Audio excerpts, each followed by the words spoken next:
Hey guys, welcome back to Themis and Thought. Grab your coffee, water, tea, whatever you're drinking. Go and get that.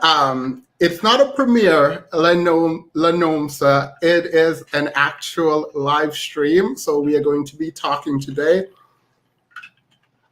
I have a lot that I want to talk about. We have internet issues going on, not my internet, but Beyonce's internet, regarding the roommate, Abba and Preach, and I'll get to that portion towards the end.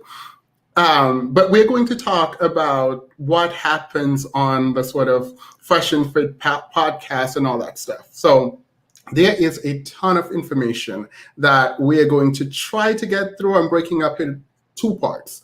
The first part, we're going to talk to Brody. She went on Fresh and Fit podcast previously. I did a video of talking about that interview and how we sided, myself and Vanessa, we sided with Brody in terms of just her argumentation on that podcast. So we get to talk to her about her experience today. I'm very excited. And then we get to the part of this live where we break down the beef that is happening between Abba and Preach and Fresh and Fit. And there is time, I think, for us to get into this idea of pseudo-masculinity. There is time for us to talk about leveraging power to abuse women.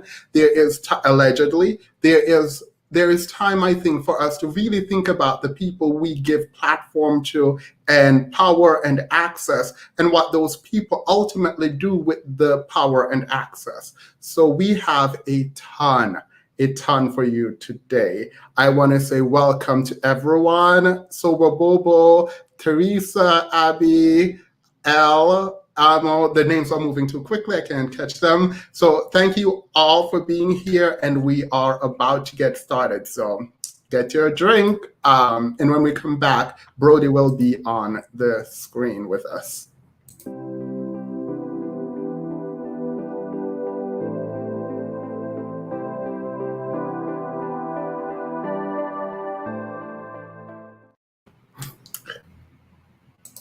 Hey, are you hearing? Hello. How are you? Yes, I can hear you. I'm Good. wonderful. Thank you so much for having me. I am probably one of your biggest fans. Oh, thank you. So I mean, I appreciate that, but I want to say a huge congrats for the way you handled yourself on the Fresh and Fit podcast. I know that must have been really intimidating to be the only person articulating an opposing view, where all the men and women were saying, no, you're wrong. Women should not be independent.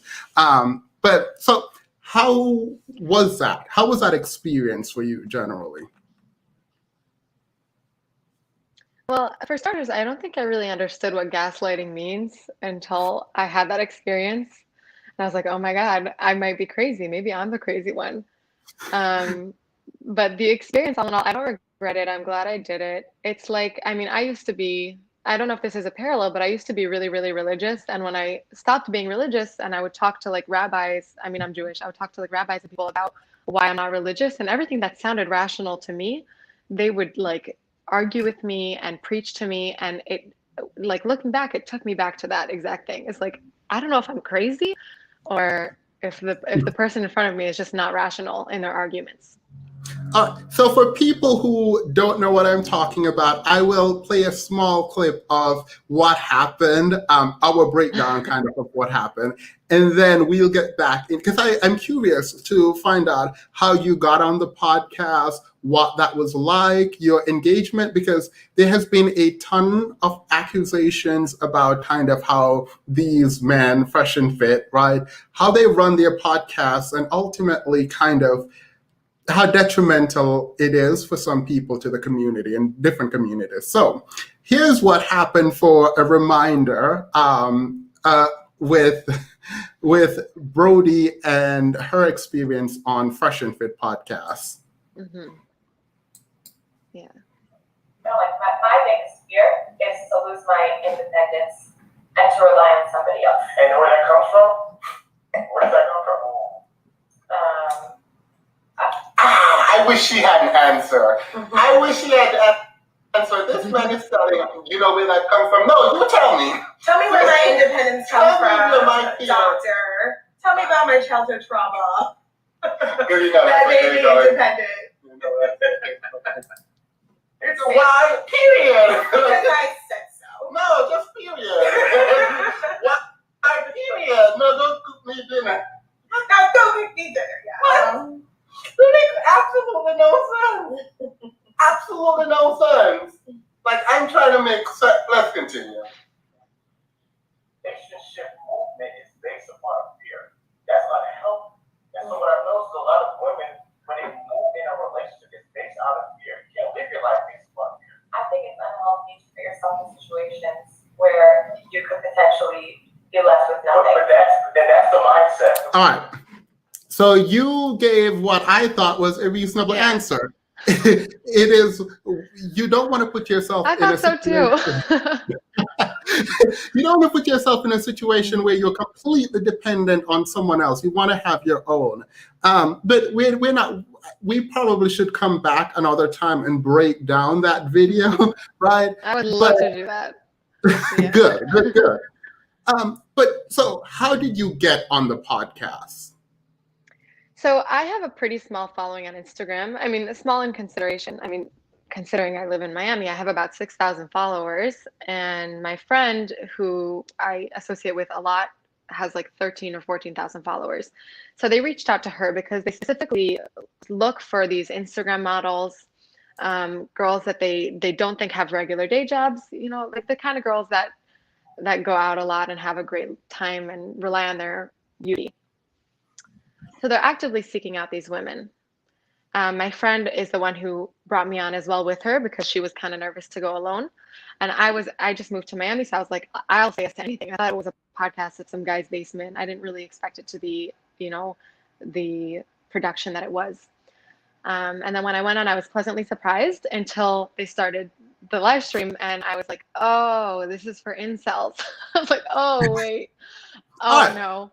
I like that. You said this is for incels, and I think we need to pause there for a moment. There is this notion that they bring women on that are considered to be attractive, and then they attack these women for the entertainment and benefit of the people, the audience watching. From your experience, I'm not going to say how do you feel about that, but did you get any inkling that that's what was happening? So I will say, when I was on, I didn't have a frame of reference. Watching them later on, I noticed that it's either, you know, you have two types of girls. You have the combative girl and you have the complacent girl. And if you're complacent, if you're a girl that says, oh, I'll treat my man the best, and I'll cook for him and clean for him, and I don't want to be independent, I'll rely on him, you know. If you're a yes woman and you agree with anything they say, oh, she's a good woman. And the girls there are feeling a lot of pressure because they see how the combative women get treated. They get kicked off the show, they get publicly shamed. So it's really, really difficult to speak your mind in that setting. It's almost like it's like an uneven dynamic where they have the power to publicly shame you and throw you off the show, make you leave the studio without you and pick up your shoes and walk out barefoot. It's public shaming, quite literally. Yeah. So it's either or. You're a good woman or you're a bad woman, combative or complacent.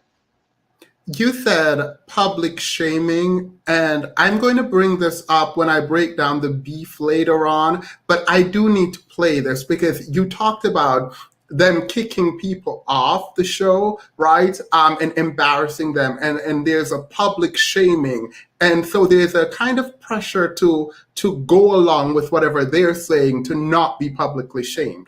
You didn't do that. So I'm actually quite impressed. I was very impressed by your ability to say, nope, this is who I am, and regardless of how I'm being attacked, this is what I'm going to do. But when you said kicked off the show, I'm reminded of this very specific moment. As the Duluth model of DV, if you guys know what I'm talking about, which basically, can you stop interrupting me? And like laughing and making like faces and all that? I respectfully listen to you, right? No, I'm not even. feel like men's opinion is interesting and laughable. No, laughable. Like, no, I'm not even being funny towards you specifically. Because a lot of men feel your point. Like, it's not just you. The way I'm laughing, that's how I really feel. Like, men feel that way. A lot of men feel that way. It don't even be you as a specific man. Like, I'm not laughing at you as a specific man, but a lot of men feel your way that men are excluded, but then they be wrong. I don't think it's funny though. I think you should let him speak. It's just a respect thing. It's not even a word. Yeah, It's you're just here, respect. you know, laugh to you. You know what I'm saying? Right. That's fine. We're gonna let you talk. Pick up the amp. Yeah, you know what, man? Fuck this shit. Yo, just leave. Facts. Like, No. I'll never laugh at you again. No. Just, yo, watch it. Get out of here, bro. Facts. I'm dead serious. Get out of here. No. No, I'm dead. I made my decision. Get the fuck out. Oh, I wasn't being rude. No, you have been rude, and I've given you many chances. I'm sorry. All right, take off your headphones. Get up. Get the fuck out. How many times I gotta tell you? No, All right. I will go back to that video because Why you're so triggered? Yeah, no, I mean, it is super important that I will get into this. We'll get into this later. But when you said that, I'm reminded of that moment. And again, it's about leadership. But back to you. What has been your experience like with these men? Because you've been there, you've been in the rooms with them, you have been on the show. So what was your experience like? Well, I have this view, and it resonates in every aspect of my life. And I talk a lot about, in my own TikTok, I talk a lot about like Israel and Palestine, and I feel like it goes with both ways. Is if you can't talk to somebody that you have different opinions with, then you're not going to find any kind of common ground. So if I'm on a podcast that the audience is mainly what I see as incels, men who don't particularly like women, who want to fuck women, excuse my language, am I allowed to curse? No, yeah, you can curse. You can Okay. curse. Sorry, men who don't particularly enjoy women's company, but they just want to sleep with them. So I was thinking, okay, I'm on this platform. I may as well try to have a productive conversation while I'm here. Be as friendly as possible. I did not know the extent of which, I'm glad that I didn't cross any boundaries, because I didn't realize I could very easily have crossed a boundary by just giggling and been kicked off like that woman. But I was so friendly, and so I was almost borderline flirty, which is probably why they kind of, I would say I deceived them into not knowing that I'm a feminist. And there were, you don't have to talk about anything that I bring up. You can just say, don't do it. You don't feel like it. You go So right ahead. It's fine. Go right ahead. There were some accusations about women who get on the podcast that they the host attempts to either date or sleep with those women. Did you see that happening at all? Did they try to date? Was it professional? Ultimately, is what I'm asking. It was not professional. I wouldn't say there was any kind of coercion, because that is a stretch. Yeah. But it was not professional. They were encouraging us to drink. The first question that they asked us, I think, was to get up and spin around. It was like we were, we went on, and there was a lot of flirting going on, definitely. I mean, the producers as well. One of the producers, who shall remain nameless, asked me for my number, and I am who I am. I give my number out to literally everyone. And the first thing he sends me is like a very suggestive picture where you can see way too much. And I didn't respond or anything. But like that is the kind of environment that you have, is these guys who are like just thrilled to be around women and just doing their best to get women drunk and get them excited and dancing. And But you felt like you were safe though, right? You didn't feel pressured. You said there was no real coercion to that extent. So no coercion, but it's also not a professional environment. That you don't have to sign any documents. Or did I? I don't remember, actually. I may have signed something. I don't remember. It was a while ago. But yeah, it's like, I don't know the age of all the girls, but most of the girls were very young. Like, it was odd. Gotcha. All right. So you went on. Why? Why did you go on the podcast? The first time I went on just because I was like, YOLO, this is a fun thing to do. Like, it's scary, so I'm going to do it. I'm like, kind of like, face my fears. I didn't know the extent of the podcast. I didn't realize it was going to be that big of a platform. And once I did go on, and I had this back and forth with Myron mostly, and I enjoyed the conversation. I was not getting attacked. I was having a conversation with somebody who had radical opinions, but I was like enjoying the conversation, as I always do. And I went off and I was proud of how I did, and I was happy. And then the second time I went on, it was a whole different story. The second time I went on, I was like, great, let's do it again. Like, I'm excited, let's do it again. And I was totally ambushed. Like, it was just awful. Yeah. Were there any after effects? So you went on, there was a ton of attacks. I read the comments while you were on. What happened after the podcast? Did anything happen on your social media? And I'm asking precisely because I've heard them say, go attack this person on their social media. I've heard them say things like that. But did people come after you after giving your opinions? Absolutely. I got comments on my public posts that like my family members can see. Disgusting comments that are, and I'm sorry for being so. Oh, you can. But these are the comments verbatim. Like I would definitely, you know, I would do this and this and this to you as long as you'd shut the fuck up, or like all that kind of stuff. Like just very, very sexist comments. A lot that had to do with my looks and with what that person wants to do with my body and how my opinions don't matter. And it did affect me, and I hate to say that I did because I feel like I'm above it, and I get hate comments all the time because I'm pretty controversial with the things that I like to talk about and discuss publicly. But it made me feel gross, you know. It's like, oh. Yeah. And also, Myron made a joke, which I mean, this is funny, but it's not that funny. Myron made a joke where he was like, "Go send her some dick pics," and I got so many dick pics. It was awful. Thankfully, Instagram hides that shit now, but it was just.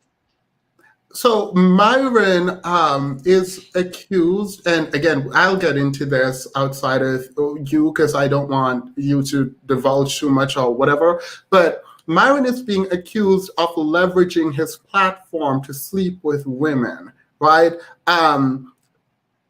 Him telling people to go send you dick pic could be crossing the line of harassment, right? But did you see him trying to date or kind of go around and sleep with women he brought on? Was that a thing that was known generally, or were you just completely isolated from any of that, or did you hear anything? So I do want to say, I think it was a joke, and I don't want to accuse Myron of doing anything unsavory like that. But when it comes to relationships with the women on the show, I can tell you without a shadow of a doubt, allegedly, that that there were many relationships with many women. Many of which were maybe impressed by, I don't know, but there were definitely, yes, absolutely. Gotcha. And again, this is all alleged. I was not there, and just to protect everyone here, allegedly.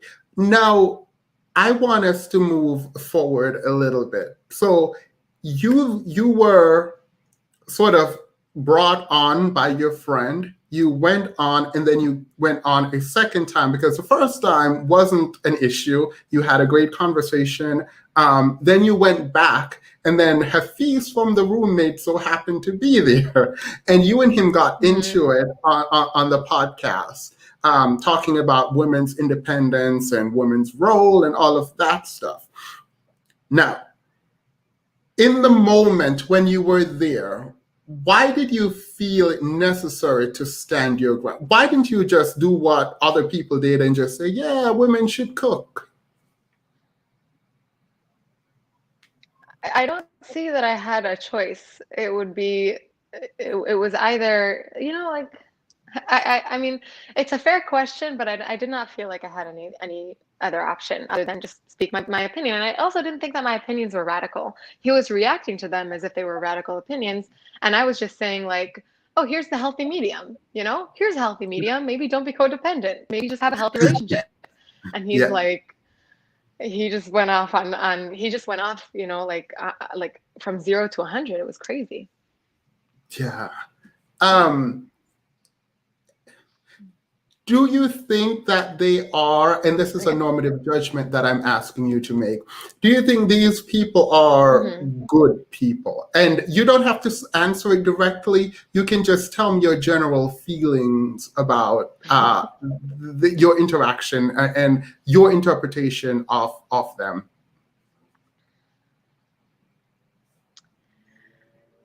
I think there's a level of immaturity that Myron and Fresh have.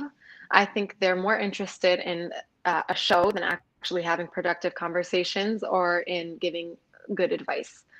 That's what I think. And that's why, by the way, when I was having a conversation with them, it wasn't as difficult for me. Hafeez and what's his name? The roommates, on the other hand. Yeah. On the other hand, were a lot more difficult to deal with because they're like preachers. I don't know how to explain it exactly, but they're. Oh, I know how. I will explain it in a moment in the second segment of the show in like the next 2 minutes. Yeah. But go ahead. But it was a different story. I don't think they're bad people. I think that like Judeo-Christian marriages are known to last a long time. And it's okay to want to model your relationships based on that. But I don't think that like assuming that that's the only way to do things, like it's not a healthy mindset, and they don't debate, they don't discuss, and they get triggered very easily, which I was surprised by. I mean, that too we can discuss about the sort of the notion about the alpha male and then actually not being able to take criticism and going for ad hominem attacks. But so before we go, I want you to sort of explain to us generally your thoughts about the manosphere. I don't know if you know that phrase. I mean, you've been engaged in some of it by being on Fresh and Fit. What do you think about it, and what advice would you give to people thinking about, I don't know, going on these platforms generally? So for me, I really wanted to be on platforms like this in general. So being on a platform, even though it wasn't the ideal situation, I was excited to do it. I would not recommend it. I wouldn't do it again for that same reason, is I feel that, if I want to have a conversation that's going to get me somewhere, it's not worthwhile to do it on that kind of platform. Another thing that I think when you're talking about the manosphere? Manosphere, yeah. Yeah, it's delusional. It's absolutely delusional. It doesn't reflect reality. It does not. I'll tell you exactly why. First of all of these men who are giving out advice, none of them have wholesome relationships. That's number one.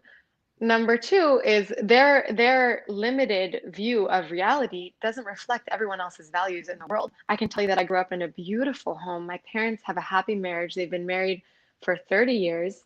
And I've literally never seen them fight in front of us. Their fights are always very tactful and full of laughter at the end of the day. So when I went on, I thought that I was going crazy because I said, is this how the world views relationships, where it's transactional and all that a man can get from a woman is their looks, which eventually will go away. So the woman's value is literally dependent on how generous the man is with her, how long he wants to keep her around. And for women, a man's value is limited to his place in society and how much money he makes. That's not at all like what I was raised to believe. And I don't think it's like that in any other place. I think this is like a weird Miami bubble. And then I feel so bad.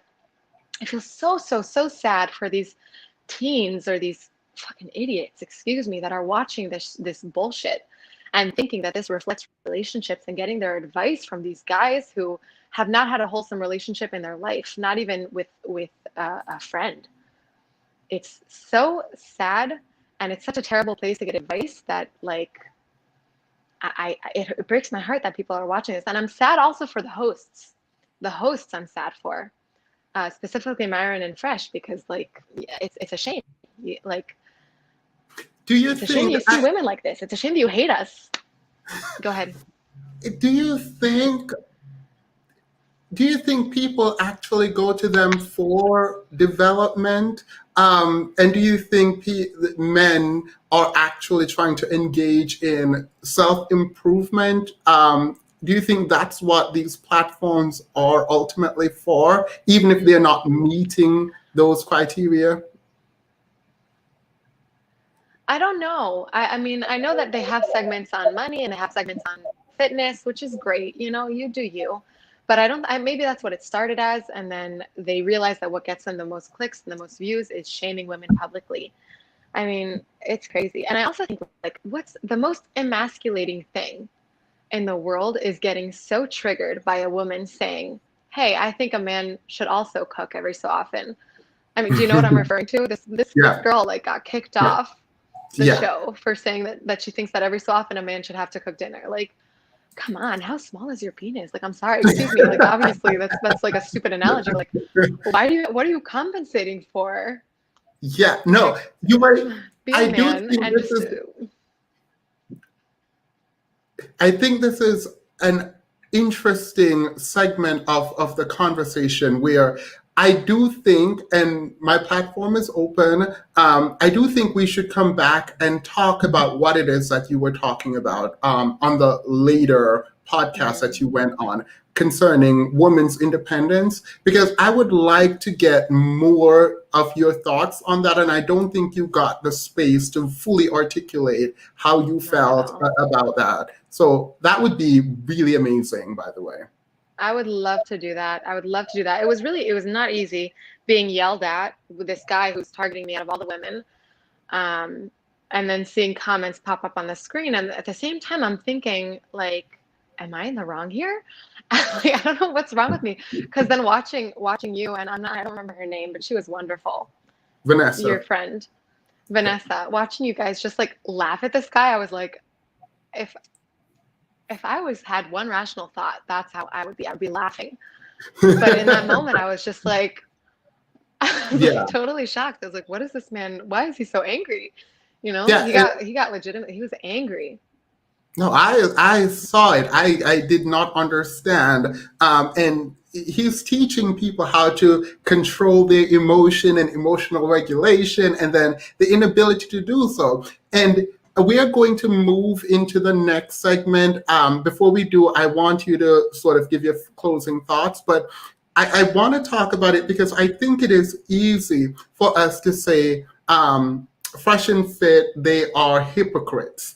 And we can end the conversation there, right? Talking about women's job and all of that. But I do think there are more important things here about the manosphere generally.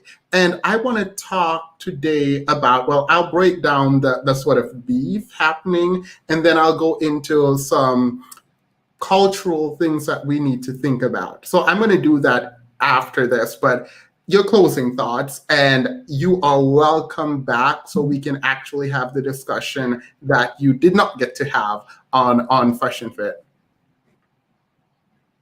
Oh, thank you. That's very validating. Like from the beginning, I mean, it's just watching you and Vanessa talk about it was redeeming for me, I feel like. And yeah, I guess my final thoughts are just that the audience does not reflect society. They have an audience of very specific people who want to watch women get publicly shamed, or you know, these guys who think that Myron and Fresh are a model of how they want to live their lives when they're not. They're just two guys who are miserable living in Miami chasing women all the time with no other focus in their life. It's like these aren't very good closing thoughts, but Yeah, no, I just would hope people with critical thinking watch this. I hope that people who are watching them don't immediately just like go like, oh yeah, this is great. Like, be skeptical, you know?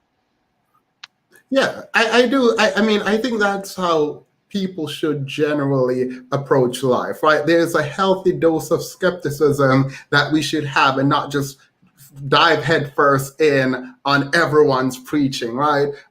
So I want to say a huge thank you, everyone in the chat. Say thank you, Brody. Thank you so much for coming on. I will reach out to you again, and we can do another video where we break down what it is. Because I do think it's an important discussion that just kind of got pushed to the side in favor of trying to humiliate you when you were actually doing a absolutely. good job. So I appreciate you so much. Awesome. Okay, thank you so much. It's been a pleasure. Have a good one. Bye. You too. Bye-bye. All right. So she's such an amazing person. She reached out after Vanessa and I did our video. She reached out to say thank you. And we've been just communicating on Instagram ever since. So I do appreciate her for taking the time to be on and speaking with us, because what we're going to do now in the second half is we're going to talk about the quote unquote beef that is happening online. I think it is much, much more serious than we are thinking about, right? And it is serious for a ton of reasons. And I'm going to go now. I'll break it down because I think, I don't know if there are people in here who don't know what is happening, but I think there are people who might not know what is happening. So I will kind of break it down and then we can talk. So fresh and fit, what is happening? Here we go.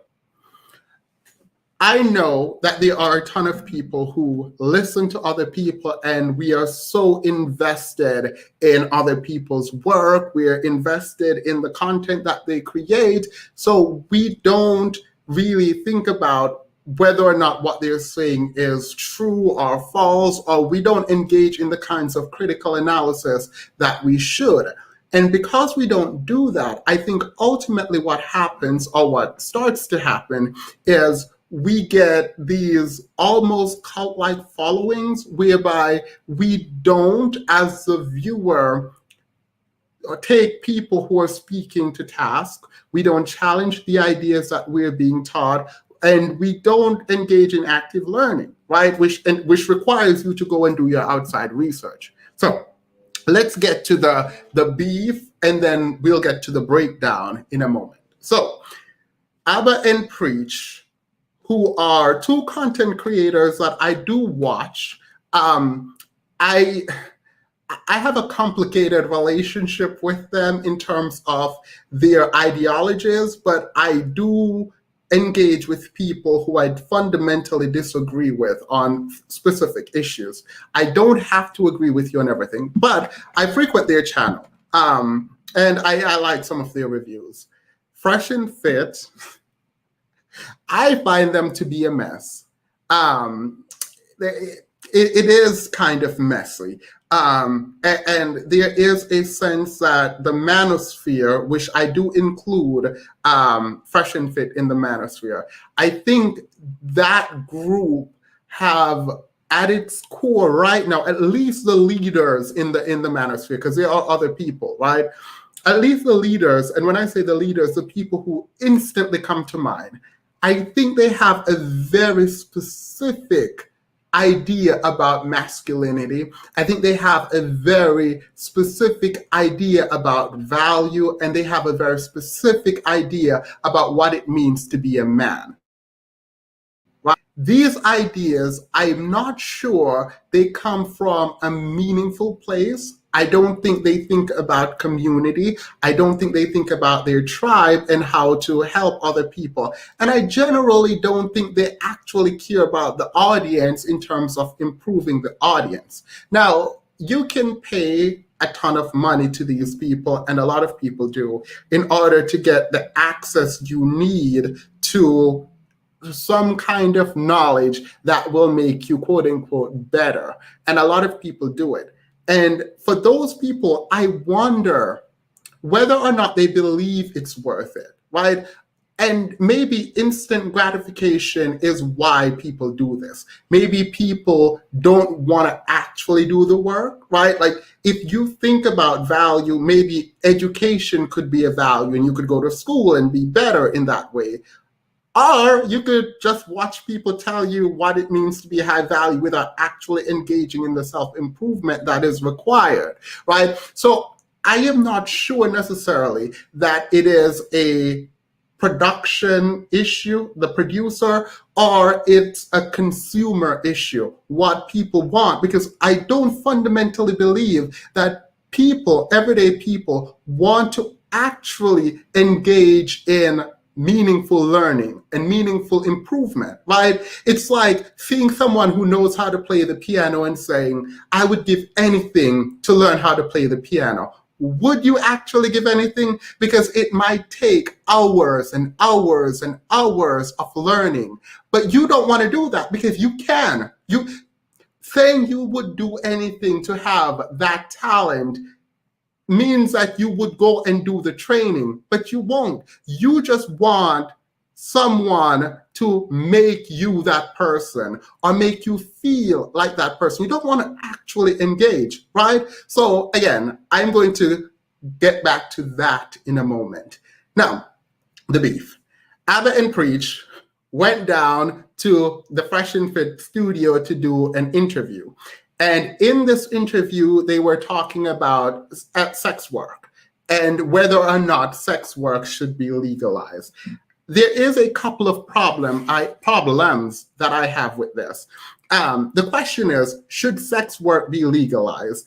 The debate is ultimately uninteresting. It is uninteresting from a policy, and by policy I mean a legislative front. Completely uninteresting. It is uninteresting from an academic front. Completely uninteresting, right? Because none of these people are articulating why it is that sex work should be legal or shouldn't be legal in a way that would move the conversation, which whether or not sex work should be legal or not decriminalized is actually an academic and a policy debate. But none of these concerns came up about whether or not it makes it safer, trafficking, how it prevents or helps trafficking. None of that comes up in the discussion. So we're not going to watch the discussion because why would we? It's uninteresting from that perspective. Just move into my dorm. Sorry, I'm late. Welcome. I appreciate the super chat.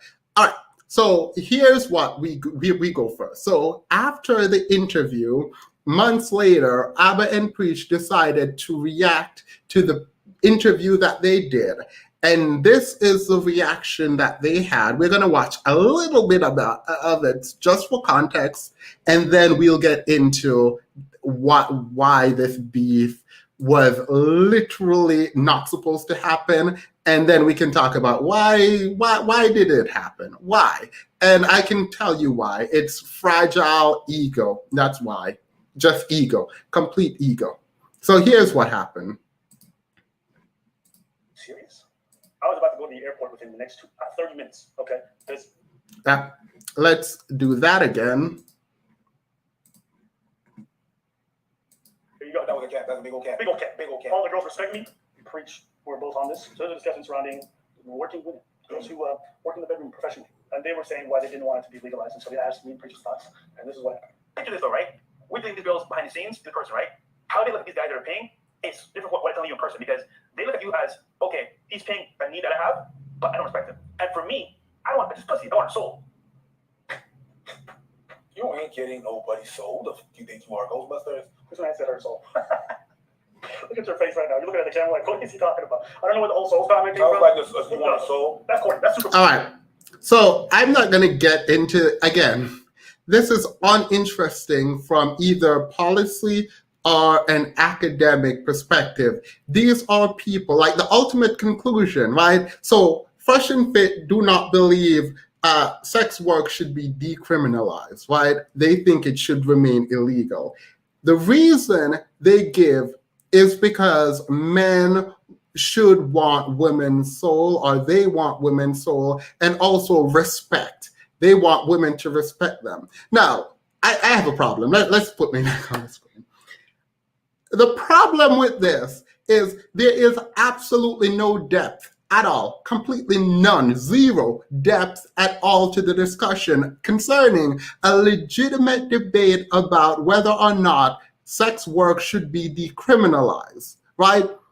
We can think about STDs, and we can think about criminal conduct. We can think about safety. We can think about trafficking. We can think about pimps undercover, right? We can talk. We can have this discussion about taxes and revenue and economic improvement and police protecting these kinds of workers, right?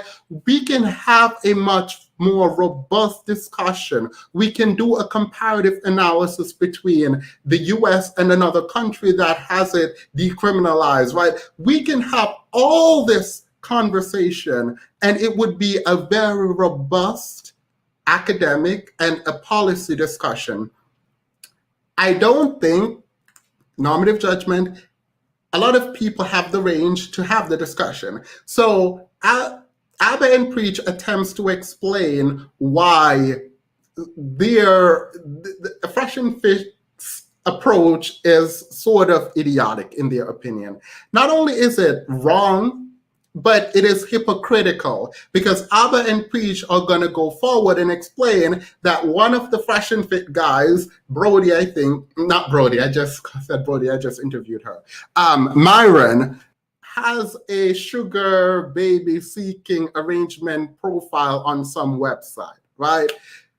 So not only are you hypocrites, you cannot articulate a good stance. You don't have the range to have a policy and or academic discussion. So we are now left with a mess of a video, and Abba and Preach, I think, rightfully went back and reviewed it to highlight the hypocrisy, the idiocracy, the idiocy, and just how kind of horrible it seemed from that perspective. All right, so that's one front, right?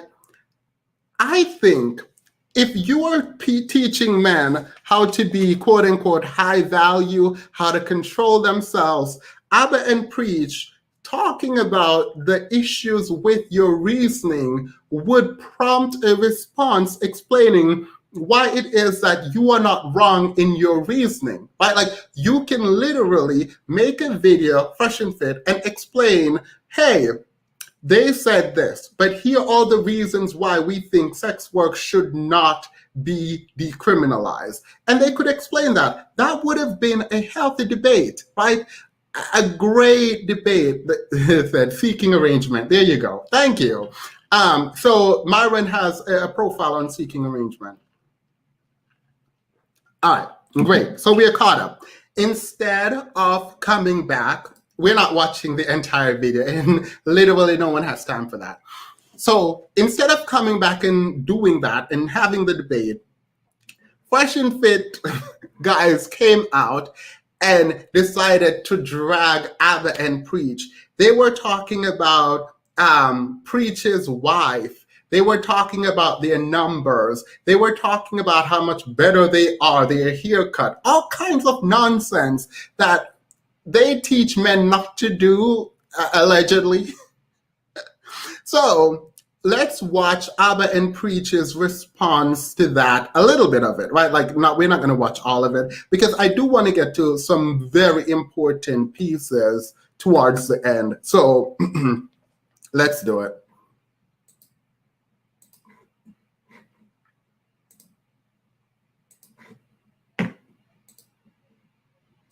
So Fresh Fit are really upset. We are better than you niggas, period. If you want to know our thoughts, I'm going to keep it really brief, right? I don't have much thoughts on the platform. Are they doing some good things for some people? I'm sure. I have no doubt. I'm not even denigrating that. We just came at them for their ideas with regards to paying for bots and all this stuff. Thought it was full of shit. I'm like, yo, relax, niggas, don't pay for bots. Even more, what I find really distasteful is you come to find out that Myron Gaines himself, right, the so-called pickup artist, the master, has his own seeking arrangements account, his own profile, all right? This is on the web. You can find it. This man's out here talking about don't pay for bots, don't pay for bots. It's on a website for sugar daddies and sugar babies. Okay. All right. You want to be a giant hypocrite? Do your thing, okay? Then you come to find out this man's talking about, listen, we want burning desire from ladies. Ain't that what they say? Right? You want to get their best, so you got to earn it. Come to find out, this man's telling girls in the DMs that if they want to come on the platform, they have to fucking hit it. All right. This right here is important. We're going to get back to it. Please remember this text. message from Myron, and let me pull it up again so you guys can read it. Let's make this bigger. Let's increase the quality just so we can all see it properly. He says, I'm just being honest and stand by it. I'm not collaborating with you unless we F. All right, that's all I need you to know for now. That's all I need you to see for now. It is important that we think about who has power, why people have power, and what they do with said power. Now, there are going to be questions about, it's not illegal to say, if you want to come on my podcast, you have to sleep with me. No, it speaks to character, right? And if there are people here who thinks, well, that's fine. If you think this is fine, if you think this is a good way to approach people in terms of your kind of quid pro quo relationship, that is definitely wrong. But not to mention the hypocrisy. We're going to get back to this because the lady that they were talking to made a video about this. And I think it is important because this is part of what we're going to be talking about soon, right? It is grimy, yes, I completely agree. But let's continue. He gets upset about it, he gets all pissy. Oh, you fucked all my other boys. You won't fuck me, but you can't get on the platform. So wait, you want to bang a girl who just wants to come on the platform for clout? And you think that's burning desire? And again, guys, I don't even care that he goes about that way to bang girls. Do whatever you want. You earned your platform. Go ahead. It means the hypocrisy of these ideas. You preach to these men that they have to always seek this thing, that this is the way to live, that this is the... All right. So here I have to disagree with Abba and Preach. And this is why I don't think this is an issue only with, only an issue with Fresh and Fit. I think when Abba says he does not see a problem with this, you can do what you want and solicit women to engage in sexual activities with you in order to get on your platform, right? Now, to the extent that there is no coercion, to the extent that we're not talking about forcing people to do it, consenting adults, sure. But I do think there is a bigger conversation here, and it is about power, it is about access, and it's about dominance, right? And in a society that is largely, it is capitalistic, right? Are we at a place where we are saying it is not morally reprehensible to use your position to request, and I don't want to say force because I don't want it to become illegal, right? But to make people feel in order to obtain something from you, in order to engage in meaningful dialogue on a platform, right? In order to come on your show, right? They have to engage in sexual activities with you. Are we at a place where we're saying that's fine? Like, I'm not going to judge anyone for that. You put it in the chat. For me, I think that is morally reprehensible. I don't think people should be leveraging their platform in an effort to engage in sexual activities with other people. I think that is morally reprehensible. It is repugnant. And I don't know why it is that so many people think this is okay. Like, I legit don't understand it.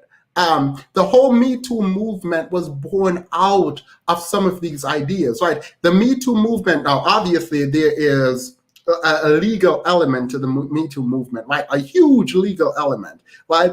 But a part of what was happening is that our society came together, allegedly, and said the way in which men specifically, but also women in Hollywood, but men that we know of, Harvey Weinstein, for example, have used their power to get women to be in compromising positions, if you will, is not something that we are okay with as a society, right? I think, regardless of what you think about the Me Too movement, if you think the pendulum swung way too far back, regardless of what you think about it, at least, well, let me not speak for you guys.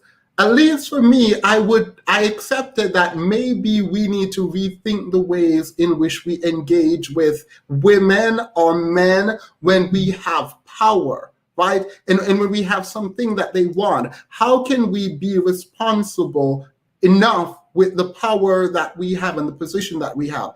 I thought that was a beautiful part of the Me Too movement.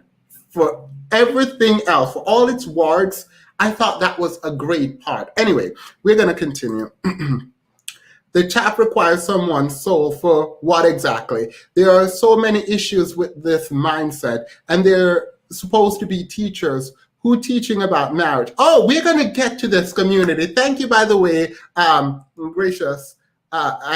This is either aggressive. I don't know why I'm like this. We're going to get to this. I appreciate the super chat, by the way. We're going to get to this because when people say they're teachers and there is a sort of didactic approach to content creation, one of the things that we need to think about is how are we consuming the materials that we're being provided, right? And how do we deem these people teachers and leaders in this sphere? What qualifies people to engage in this way? And I do think there's something off about this mindset. I think we can get to this in a moment. All right, so let's continue. Let's move to 420 so we can get through this video quickly.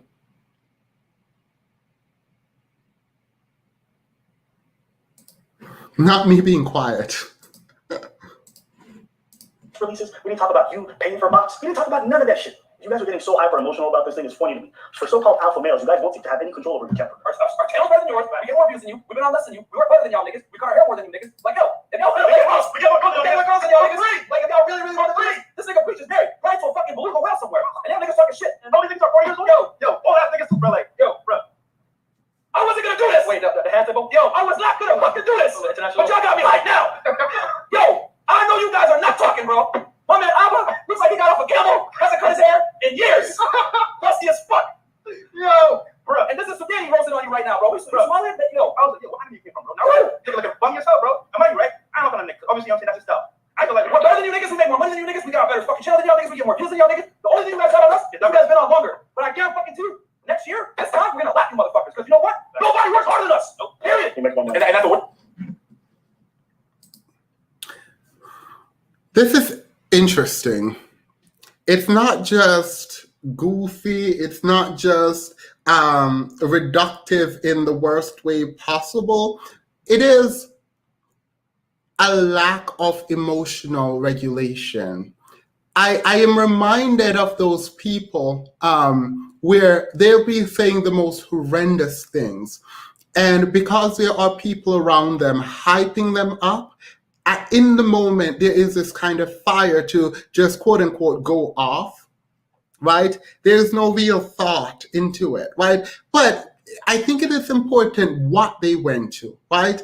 They didn't think about virtue. They didn't think about sort of content and intellect or any of that. They went to numbers, right? They went specifically to numbers. And to the extent they went beyond numbers to talk about their haircut, they went to preacher's wife and how these people look, right? And so after a while, you get the sense of listening to them, you get the sense that it's a facade. Like, this seems kind of like a facade, right? And by that, I mean, you are here teaching people how to be better men, right? And in your estimation, there are these attributes about not giving in. There are these ideas about not being emotional and all of that stuff, right? These are things that you purport to teach, yet in the moment when you are tested, right? In the moment when your subscribers get to see you exemplify that which you say you stand for, you were unable to do it. Now, people make mistakes, right? A lot of people make mistakes and it's okay. People grow and all of that. But there's something fundamentally flawed about that which they went to. The numbers, people's looks, how they engage with women. They have more women than them. And then you bring up someone who has nothing to do with this at all to trash this woman. You don't know Preacher's, well, I don't know, maybe you do know Preacher's wife, but even if you do, this woman has done nothing to you, and you go on to trash her for absolutely no reason. Womanhood, by the way, comes up over and over and over and over and over again in this sector of YouTube. Remember, this is important to remember. These people are purporting to teach men how to be better men.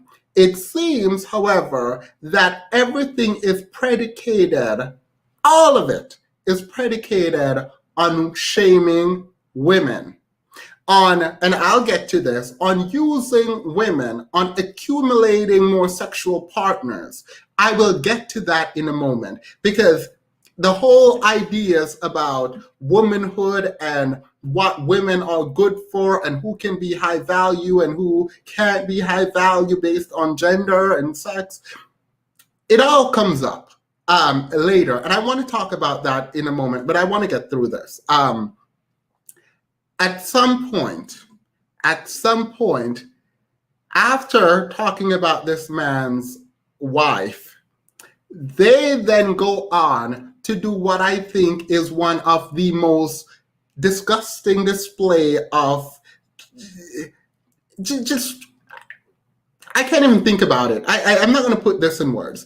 They went out and said, we should box. Like, you've talked about this man's wife, you've talked about this man's country, and now you are asking for him to come and box with you. I'm pretty sure, and he did, I'm pretty sure he's going to say yes. I'm pretty sure he's going to say yes, let's do it. So let's watch this video, and then we can talk some more.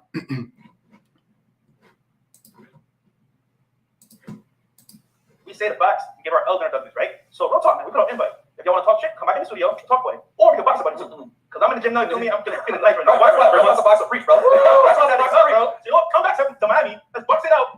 How about that? But real talk, man. Like, if we're gonna have this discussion, we're harder than you niggas, straight up. And we work harder than you guys. We put out all different types of content. You ain't just out here reacting to man. Get the fuck out of here, bro. We're not. And later on in the video, you're saying that you want to box with me. Sort of happy that I'm going to be in the U.S. next week. You want to fucking do this shit? Okay, let's go. Both of you. I'll be in the U.S. next fucking week. Let's go. We'll put gloves on. Because not only this, that's why I have a problem. Now you talk shit about my wife. This nigga preacher's married. Right to a fucking beluga whale somewhere. And y'all niggas talking shit. And you talk shit about my country. Old bitch said that he was about to send me on a boat to my country, to Haiti. Yeah? Cool. Next week, I'll be in the States. I'll drop by your fucking studios. You know where it is? Give me the address. I'll be right there. Don't come unprepared. We'll do it. You want to do this? Let's go. We'll put gloves on. It'll be illegal. I know Florida laws. I take one bitch, then I take the other one. Let's go. Let's go. You want to talk? I'll be there. Okay, you know what? I wasn't there last time. I wasn't. But now you want to do this? Let's go. Okay, we can set it up. Both of you bitches. Let's go. You want to do this? Let's go. Let's go. I'll be there. Yeah, you're just going to do it. Okay, cool. Yeah. Next week, I'll be there. Okay, listen. At the end of the day, listen, I'm not here to have people fight and advocate, but preach. You your own man. That is not me. I did not say that. I had no problem with it. You gonna bring my wife and you gonna be my country in this? No problem, Brendan. Let's do this. I promise you, Fresh is not about that life. I don't care. This nigga's not about that. You have to understand that when you talk some shit, there's consequences. Let's do it. I might lose this whole shit. Not a problem. I'll be there next week. I'll DM you guys. We'll set it up. We don't have to do this back and forth. We can set it up. We don't have to do all this talking yet. Just let me know what kind of gloves you want. 14 ounces, 16 ounces, or the Heartbinger MMA fighters gloves. Just let me know. Because I got 3 of them. And if you pussy out after doing all that chitty chat, if you pussy out, don't come to talk to us about anything. Don't. All right. Now, I'm not going to give my commentary on this because I don't advocate violence at all, ever. So I'm going to refrain from commenting because nothing I say about that situation would say don't fight. I don't conclude on don't fight. So I'm not going to say what I want to say. All I know is even for people who cannot, quote unquote, fight, the point at which you start talking about someone's wife, like not even country, someone's wife. I think at this point you have made a bed that you need to now lay in. It is what it is, right? Like that's just it. Now, Fresh and Fit did come out and they apologized, and part of the apology, well, I'm not even going to play the apology. We're just going to jump that and go into this right here. Abba also offered 20,000 for them to just show up, and he went and got a gun. No, wait, so let's go jump to the gun, right? This is just a mess. This is a mess because I'm gonna make a point after all this.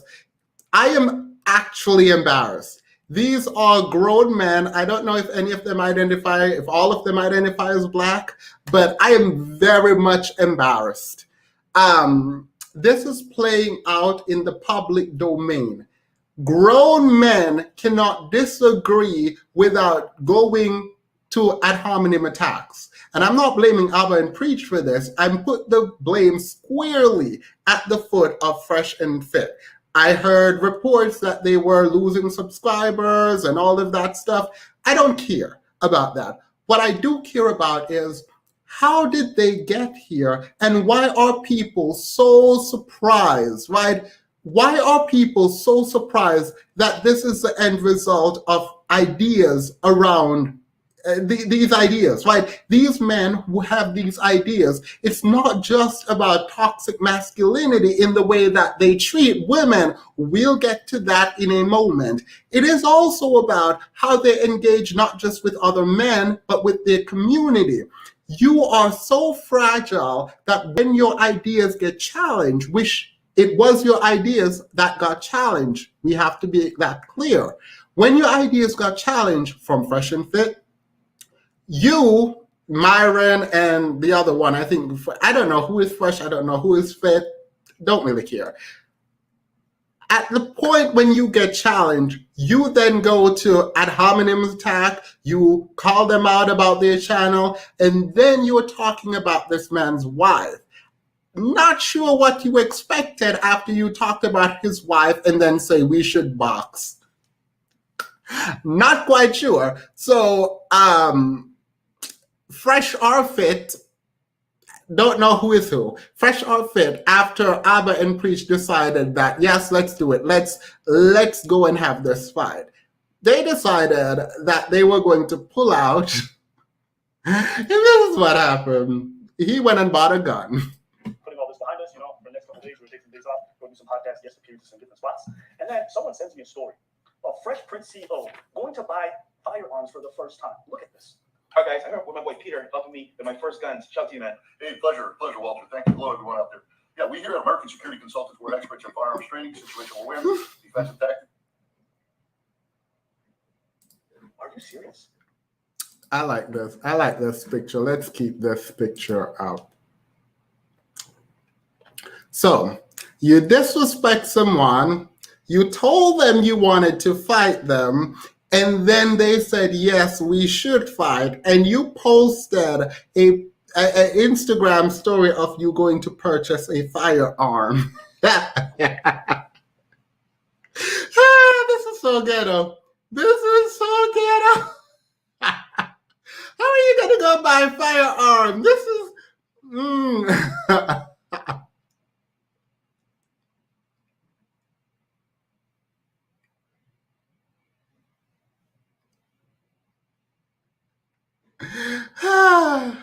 The absolute ghetto. What is this picture? Anyway, let me not go to ad hominem attacks. All right. So, all right, let's put that aside because honestly, we have seen much worse on Beyonce's internet. We have seen a lot worse. So my problem isn't just this, right? Themis is the gangster in you coming out. Now, let me put it out there now. I'm not a fighter. I will never call someone out to let's go fight. Like, use your words. Like a grown person, you should not be, no one should be telling you to use your words. You don't have to go and try to physically assault someone. Use your words. Anywho, I think that all of this comes down to Timothy Barber is on point. Actually, during the pandemic, I have not been to the barber. I've cut my own hair. I've cut and twisted my own hair. It is a mess. Anywho, all right, let's do it. Let's get to the third part of this, which is what I think is the most important part. So Abba and Preach exposed something that was super annoying. Annoying in that I think it highlights a huge problem. I'll bring it up on the screen. Remember this text where Myron, one of the hosts from Fresh and Fit, was telling someone if they wanted to get on the podcast, they had to sleep with them, right? The person that he was talking about did respond, and here she is, right? Here she is talking about it. All right, let's do it. Let's do the important part. The reason why the Fresh and Fit group got so upset, allegedly, is that there was a woman, I'll talk about it later. Her name is Nina Unrated. I was not going to bring this to you. I felt like I couldn't bring this to you because there are legal implications here. Now, our favorite, O'Shea Dew Jackson, did a video breaking this down. So taking any legal liability of most other people and putting it on himself. So O'Shea Dew Jackson, I can't. These people are so weird. Did a video defending Fresh and Fit. Now, obviously, other people have covered this, but I would not have covered it because it is kind of messy and it includes a lot, right? So she came out and she accused the people from Fresh and Fit of trying to extort her to do some things, right? This is serious. This is really, really serious accusations, all of this. I would never do this. I would never talk about this until now when, what do you call him? O'Shea Duke Jackson decided that he was going to talk about it. So I don't have to. I can let O'Shea Duke Jackson talk about it because he just threw his friends under the bus. And I don't think he knew he did that. I don't know. So now I can play it. So this is what O'Shea Duke Jackson had to say. This is his words. I don't know if any of this is true. This is all alleged. And this is what O'Shea had to say about his friend in defense of his friends. So I really do hope they bring this into court, but whatever.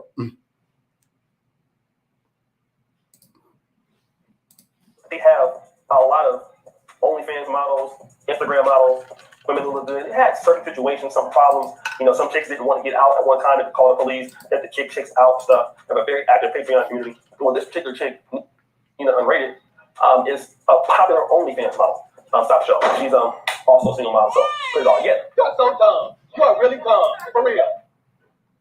But anyways, as the story goes, she was invited to the Fresh and Fit show. She did some shows with them. I don't know how many.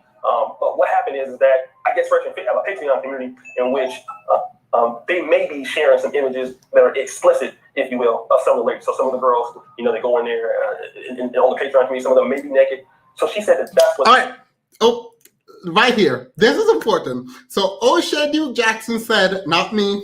This is hearsay, inadmissible. This is from O'Shea Duke Jackson's mouth, not my own. He said, Fresh and Fit. And this is like, I don't understand how people are just focusing on the sort of fighting going on between Abba and Preach and O'Shea Duke Jackson, where this is also going on. Anywho, so O'Shea Duke Jackson just said that Fresh and Fit get some of the women who come on their show to give them, to have sexually explicit photos and they put it behind a paywall, i.e. Patreon, for different men or people who frequent their channel to have access to. Now, this woman, based on O'Shea Duke Jackson's reporting, not mine, O'Shea Duke Jackson, said the Fresh and Fit guys were trying to solicit or pressure her into doing some of that kind of content for them, or they would do something. Okay, this is all from O'Shea Duke Jackson. I have nothing to do with any of this. Let's continue. But they offered her that, hey, there's some things you want to do for our Patreon community. Why don't you do it? Because I know like Adam22, supposedly, he's also a big podcaster. He does something very similar from what they say. I'm not sure. And she said no, that she didn't want to do anything involved with pornography. She also said that they threatened her or extorted her because if she didn't do it, they were going to release some information about her son, who she's trying to get back in her life, that I don't know how she lost him. And then they had some private information about her son that she was going to extort about her and make it public in order to get her to perform on the Patreon. That's what she says, okay? But also understand how Fresh and Fit run this particular business and run this particular industry. I've never had or heard, rather, any woman come out and say, these guys are doing this to me. They have, sexually tried to abuse me or anything. This is the first time that I've heard about this. Now, she also has a lawsuit going on with OnlyFans. She also has, according to her, lost custody of her own child. And I'm definitely going to believe that Myron and Fresh didn't do this, in my honest opinion, because, let's be honest, I've seen what she looks like. She's okay. All right, and maybe she might be a little popular. But the girls that they bring onto their show, 85% of the time, are much more attractive than her. Let's just be honest. I don't know why she's so popular or anything like that, but I don't see any reason why they would want to be like, well, we're going to extort just you and not the other girls who then look better than you. What I believe that she's doing is your clout chasing. They have a big audience. You're struggling. You're broke. You don't have a weave, but you always say weave and sound it up, but you're still dusty and broke, and you look. Yeah. So O'Shea Duke Jackson was attempting to help his friends, right? He's saying they wouldn't do this because no other women have come out. Now there are other women who have come. Why? With friends like O'Shea, you don't need enemies. And I don't think he was trying to be malicious because he was saying he don't believe her because she's not attractive. As if people don't rate people. I'm using words now that I don't want to use. People don't engage in this way with people they don't find attractive. What is that? How is this your stance? How are you forming an opinion of something that happened or did not happen based on how attractive you think this woman is? In any case, I don't want to stay on this too long because I have a ton of opinion on this. I could not even have bring it to you. I would not have talked about this. I'm also not going to go in depth at all. I am using O'Shea's video, again, a legal barrier.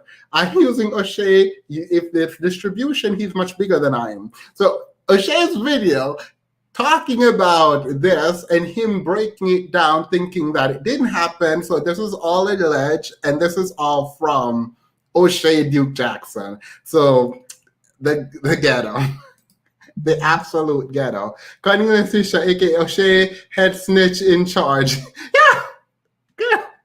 It's funny because the blogosphere, everyone can now run with this. Well, whatever. People are going to run with it anyway, but I feel more comfortable running with this. All right. So let's get to this part, right? We remember, again, I keep saying remember this. And this whole situation is embarrassing. Very much so. I am very much embarrassed. All right. So this lady who was she wanted to come on the podcast. Rather, that is not true.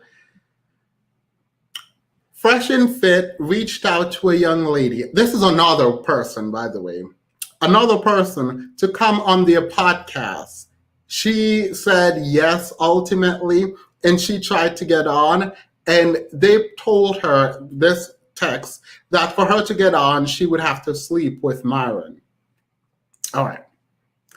Keep that in mind. Now, let's watch what she had to say about the situation, because it's quite revealing, in my opinion.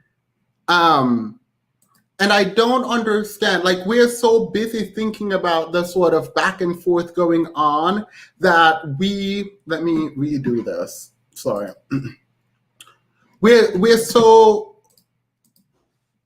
curious about the fight that is going on that we're not really thinking about like the broader implications, right? This young woman, she was supposed to go on the Fresh and Fit podcast, and she thought it was supposed to be a collaboration. And this is her telling of what happened. So here's what she had to say. Or should I plan for next week? And he said it would be next week. So we're just discussing logistics. I answered his questions that I'm not dating anyone right now. Dated someone a couple months last year, but before that I was single, and I love talking on that topic. He said, oh, okay, cool. I love that. I'm not going to do anything platonic with you, just being honest. And I thought he was reaching out for a collaboration because we're both well-known in the fitness industry. And, you know, my Instagram following is larger than his at the time. I still know he had a 400, you know, him and his partner have a $400,000 subscriber YouTube page. But I have been approached about collaborations before. And so since I was going to be out there, I was down to do it. So when he said, I'm not trying to do anything platonic with you, it was completely left field for me because I was only thinking we were going to do some kind of fitness-related content collab. And he said, no problem. I collab directly with girls I date. No pressure, though. And I was like, so if we aren't dating, you don't want to collab? Because he never even asked me on a date at this point. So I was like, he said, no, don't mean to be an a-hole. But we have plenty of women in Miami. And I said, well, same. We have plenty of men here in California. So why would I fly to Miami to date someone who I didn't know nothing about? And he said, simple. Attractive women are common. High-value men are not. I'm not going to comment on that yet. No hard feelings, though. I said, you haven't proven to me that you're a high-value man. And actually, I know quite a few high-value men. I'm not just an attractive woman. I'm an entrepreneur with a six-figure business and a high-profile assets. I'm nothing but common. I meant to say I'm anything but common. No hard feelings. And a smiley face. So then I screenshotted our conversation, locked out his name, and I posted it on my story because I was shocked at this point that someone would use their business, their show, to try to get women, and they think that would work. And I was also shocked that he said that attractive women are common and high-value men are not, when it's just like he dismissed me as an attractive woman, but not high-value man, or not a high-value woman.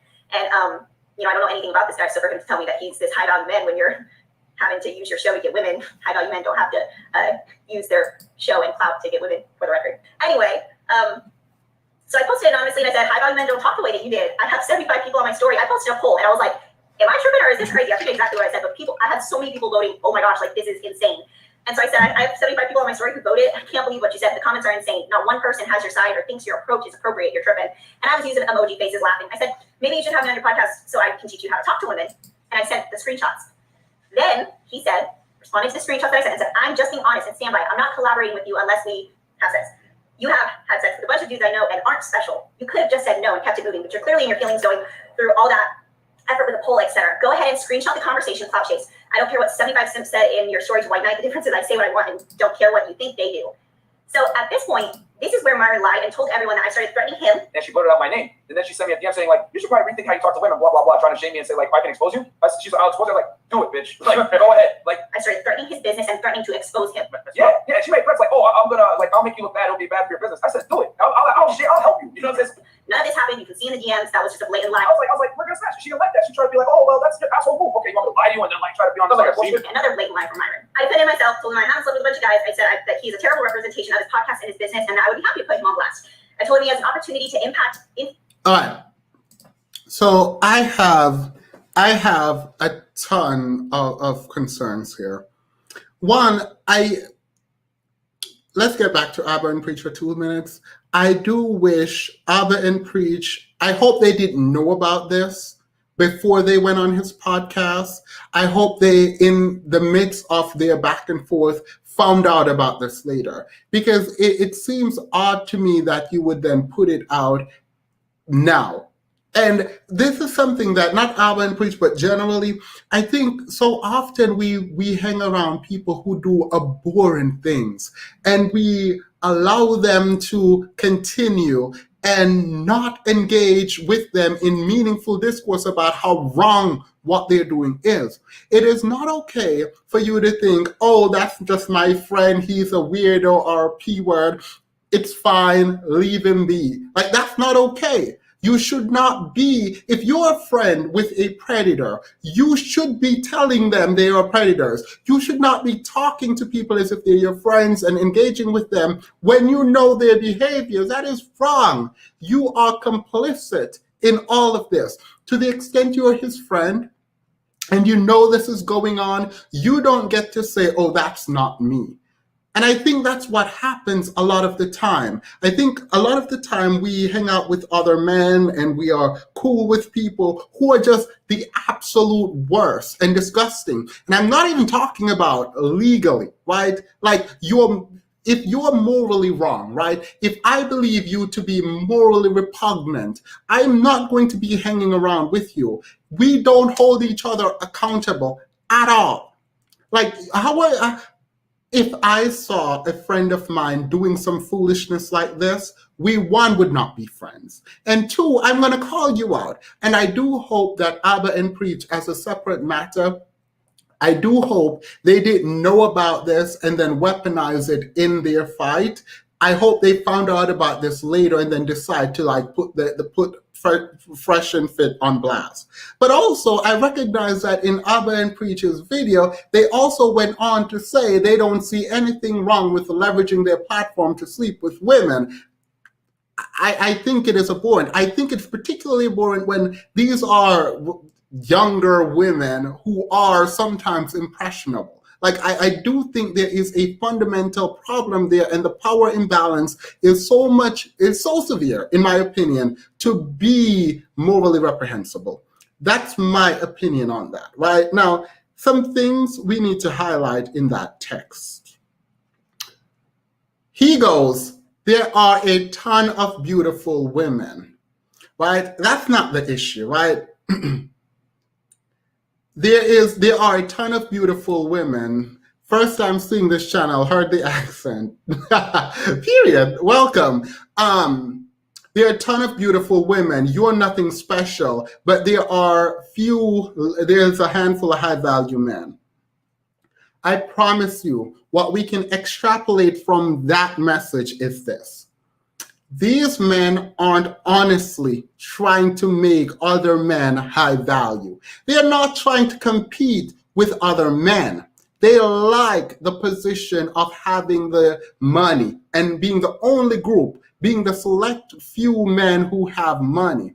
This allows them to leverage that kind of success for women to come and be with them. If all the men, all black men, white men, whatever, all these men were actually successful, then being quote unquote high value would not have any value in terms of its comparison to other men. This is important. These men who are being taught, right, these subscribers, you are not being taught to be high value. You are being used. You are being used to line someone else's pocket so they can claim the status of having success, financial success, and then use your socioeconomic standing to promote themselves. What he did in that video is something that I've seen other men do. Kevin Samuels, for example. We've seen where men use the statistics that only 1% of men are making over $100,000. This is really important because if there were more men, they would not have that kind of leverage. Why would they be teaching you to be high value? They're not. They're allowing you to have your fetish or whatever ideas you have about the world, where you who could not get a woman, you who could not get invited to the party, you who are quote unquote an incel, get to watch them humiliate women that you probably could not get to feel better about yourself, not actually improving yourself in the process while they make money and then also use your socioeconomic standing to leverage themselves to be better than every other man. If you don't see that, I don't know what to tell you. It is clear as day. These men aren't teaching you how to be high value. If you want to be high value, right? One of the things they would tell you is, I don't know, go to school.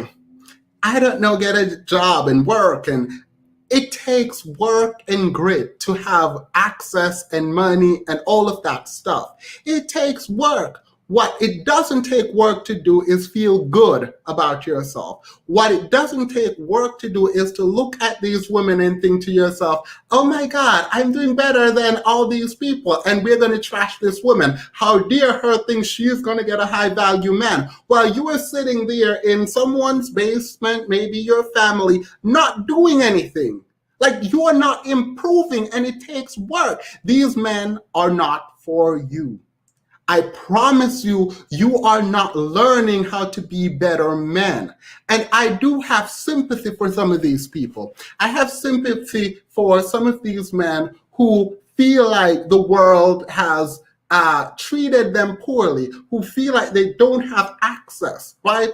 But one of the things you have to recognize is the world is unfair to pretty much everyone in it. It is not going to get any better for you. Actually, I was told by my grandmother when I was growing up that the world is not going to get easier. Life is not going to get easier. You're going to have to get tougher. You are going to have to learn to deal with some of the issues that are coming up in your life. And I think it is such a disgusting thing, because I will watch these people and I'll see in the comment these commenters trashing these women who have businesses and are six-figure earners, and they're like, you are not high value. Women cannot be high value without a man. Sir, are you high value? Because statistically, you are not. Statistically, you are not. Those same men that you are listening to will tell you that statistically, you are not, and you cannot be high value, at least not yet. If these are the high value teachers, what do the low value average Joes look like? I have a headache from all this. And you know, thank you, by the way. And you know this is a problem, because the stats are there being presented over and over and over and over again by these men, while shaming these women who are doing that which they need to do. This is not about Fresh and Fit. This is not about Abba and Preach. This is not about any of that, right? And yet it is about all of it. All of it in that. I don't understand how we can sit here, right? I don't understand how we can sit here, see all of this happening, and think, you know what I'm going to cancel them for? Their hypocrisy. I'm going to stop going to Fresh and Fit because they were hypocritical. They said women cannot be prostitutes, and they are out here engaging with prostitutes. They say women can't do this, and then they do. No, that's not why you should cancel them. You should be thinking about the kinds of things that you are consuming. How are you metabolizing the information? It is so frustrating, because I do fundamentally believe that there are people who are on the internet, Beyonce's internet, who are on the internet learning and trying because they don't have a father figure in their lives, right? We should be talking about absent fathers. That's what we should be talking about. Instead, we're talking about single mothers. On a platform, Beyonce's internet, that segment of Beyonce's internet is looking at improving men. That is their stated goal. That is their stated purpose. And yet we are talking about single mothers. Why? Why are we talking about single mothers? Because you don't want to deal with the reality. Absentee fathers. That is what we should be talking about. How are we talking about single mothers? Say they're trying to raise a child. We should be talking about absentee fathers. That's what, those are men. These are the men you're raising. That's what we should be talking about. How is this not a concept? The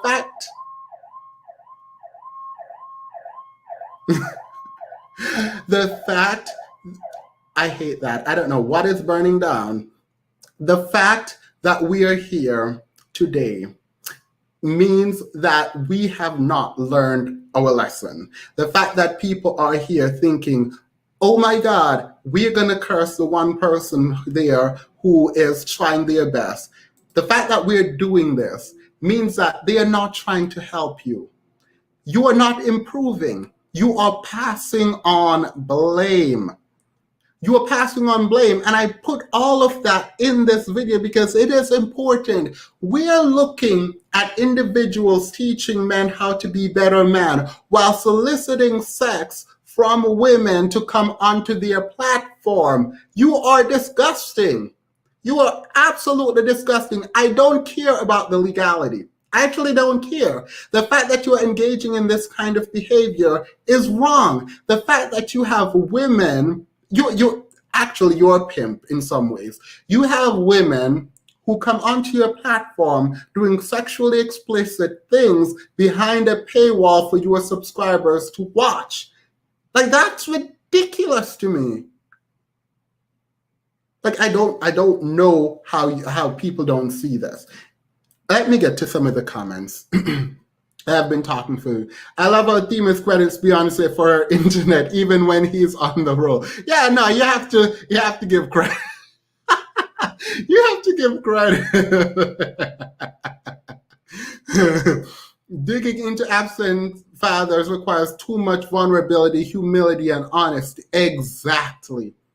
And that's the thing, though, right? Like, we can talk all we want about single mothers. You can do what you want. But if your goal is to help men be better men, why is this not the conversation, right? How is vulnerability and humility and honesty not the part of the conversation? I also want to take it a step further. Let's take it all the way there, right?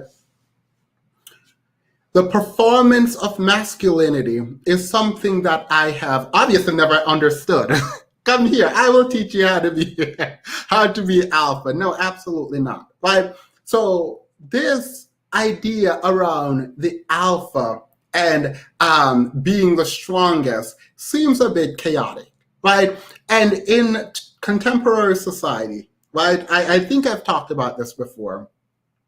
Power is not vested in your physical ability to fight, to lift something. There are machines for that. It's not in your ability to run, right? And we, a group of men, right, are chasing the physical sort of aesthetics of manhood and quote unquote alpha, while completely ignoring that we as a community, and by community I mean the global community, have generally evolved, right? So the way in which we accumulate power now is done through socioeconomic standing to some degree. It is done through political access. It is done through your ability to engage in social environment where there is and are tons of resources, right?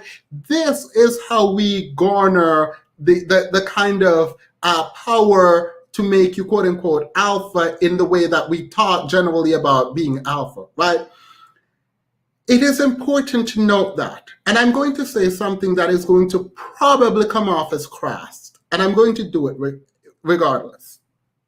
These are not my ideas, by the way. What I'm going to say now, I heard it from someone else, and it rang true. I usually cite my sources, but I don't remember who. The people who are some of the most physically fit are in prison, being held there by people they would consider to be beta, weak, fragile, whatever else you want to call them. Why? Because there is a structure created by which you don't have to be physically powerful to actually be powerful. This part, which is not that person, I don't know who it is, whose idea that was, this part is now mine, right? And I'm ready for the critique of it. In the same way that slave masters used to walk around the auction block and look at slaves, right, who are physically fit in order to purchase them, it seems we have not left the mentality that, and by the way, I'm not advocating for you not to be physically fit. I go to the gym pretty much every morning at 5 a.m. So I do think you should be physically fit. That's not what I'm advocating. I think there needs to be more. Because if all we are focusing on completely losing a huge part of actual power in contemporary society, we are in an information age. Information now is power, right? Like, It is absolutely bizarre to me that so many people are reading at a third grade level, right? It is bizarre to me that people aren't actually improving their mental and emotional well-being. Like, we're caring too much about the kind of surface level things that don't actually give you power. You cannot outrun a car. You can't outswim a boat. You cannot fly where a plane can. We are beyond the physical body right now. We now need information. We need leaders who have the capacity to be thinking tactically. We as a society, we are beyond all of this stuff. So all these weird podcasts and all this weird stuff telling you how to be physically stronger, okay, engage in that. But what else are they talking about? How are we thinking about virtue? What are the kinds of virtues that we need in our community? How do we think about what it means to be virtuous, right? When we think about manhood, and I don't really generally think about manhood at all, but when we do, if we're thinking about it, is it more performative? Or are we holding fast to principles that because we have those principles, we show up in the world in a certain way? If you think masculinity is to provide and protect, can you provide and protect in contemporary society? And that's more than getting into a physical fight for protecting, right? Anywho, let me continue to read. Oh my God, I probably should not have stopped scrolling while I was talking because the comments are, I think I just missed a super chat. Welcome, Miss Cole, a new member. Thank you so much. I do a membership dance. I'm pretty sure here it is. So true theme is sadly the problem is complex because a fatherless man has given birth to a fatherless man. Cycle keeps continuing. We haven't learned. And these people are teaching how to get women and sleep with women. Myron is out here using his platform to access women. And I think in our world, right, like we can't ignore that we have accepted, this is degenerate behavior, by the way. Let me put that out there. This is degenerate behavior, saying, oh, how many women you can sleep with. Where is your tribe? What are the things that you find important? Who are you protecting? Who are you uplifting? Because if you are saying you're an alpha, but you don't have a group to lead, like you can go be alpha by yourself over somewhere. You are taking advantage of people using the power that you have. That is disgusting. It is utterly disgusting. Thank you. Let's see. The most powerful people do not have six-pack. No, they don't. They seek power to oppress. Yeah, we talked about this a while ago. We haven't left that mentality. No, unfortunately, we have not. That's the level of masculinity, the highest level. They pretend it isn't important, but it shelters them and then everyone else. Yeah. Knowledge is power. I was taught this in kindergarten. Yeah, not only we need to see knowledge as power. And yes, we need to see knowledge that it is itself power, right? It can be used as a tool, but we can also gain knowledge for knowledge's sake and build. And we have lost so much of this. Like, I have an accent. And I analyze people's voices a lot when they talk, like, because I'm so conscious of my own accent, right? At some point, I was very annoyed by it because I could not change it. Now I appreciate it and like it. But so many people aren't able to articulate their thoughts, right? That's something that we need to talk about. Like, how do we teach young people how to speak? That's just one thing. Like that should be the simplest thing. If we cannot communicate, we don't really even have a foot to stand on, right?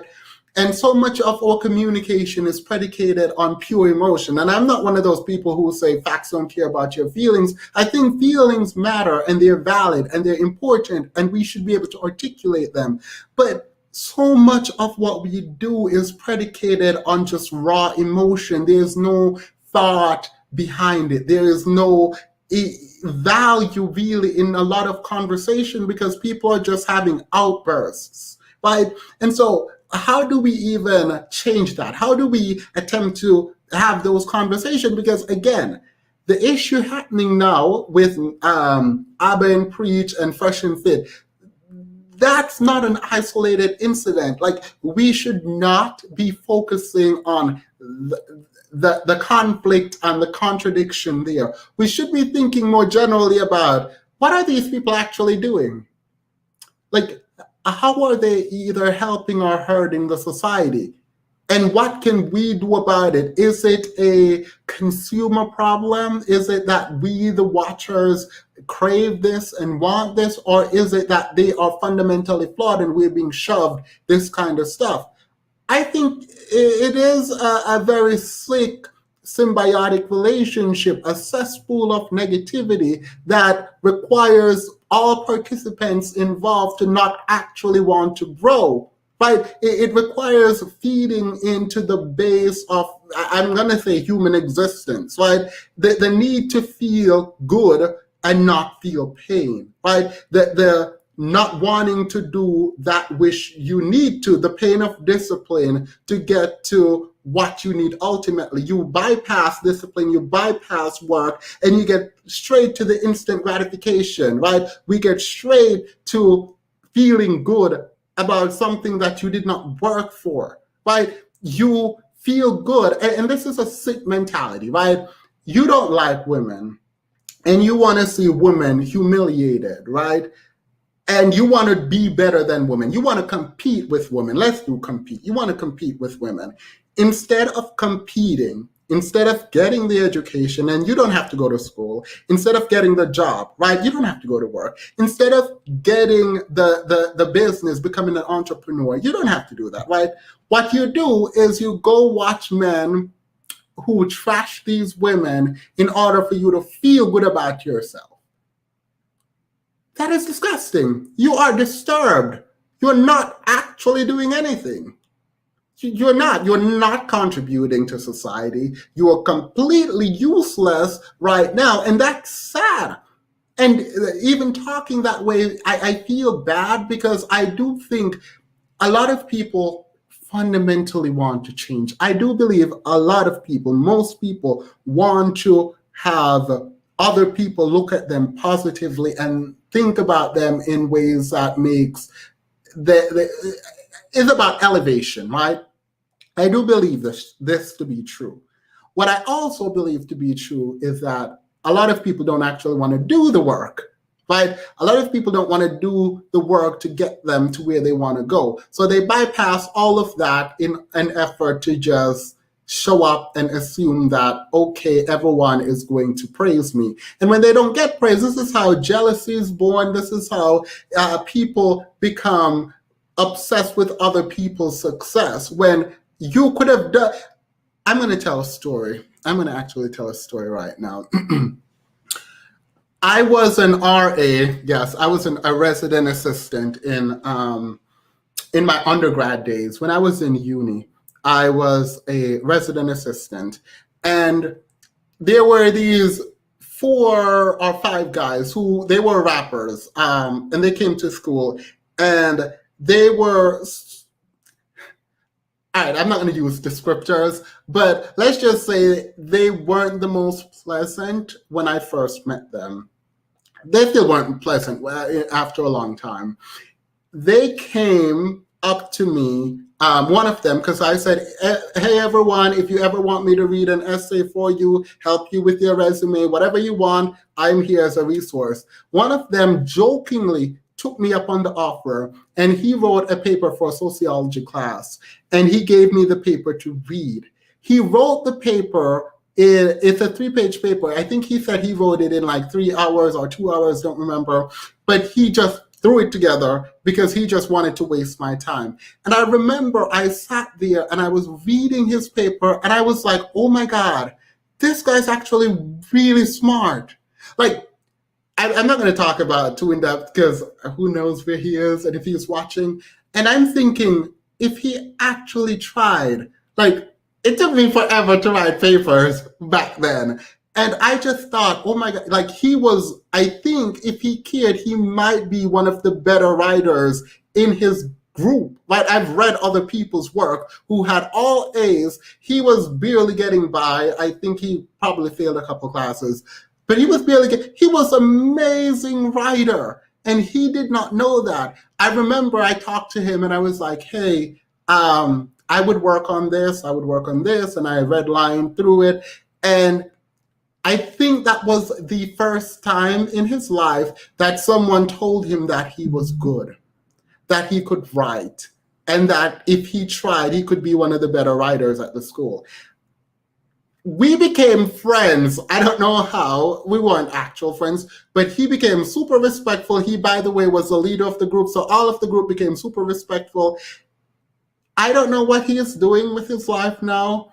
I'm pretty sure he's still pursuing rap, so I didn't save anyone, but it was an important moment for me. And this is what shapes my interaction with people in the manosphere.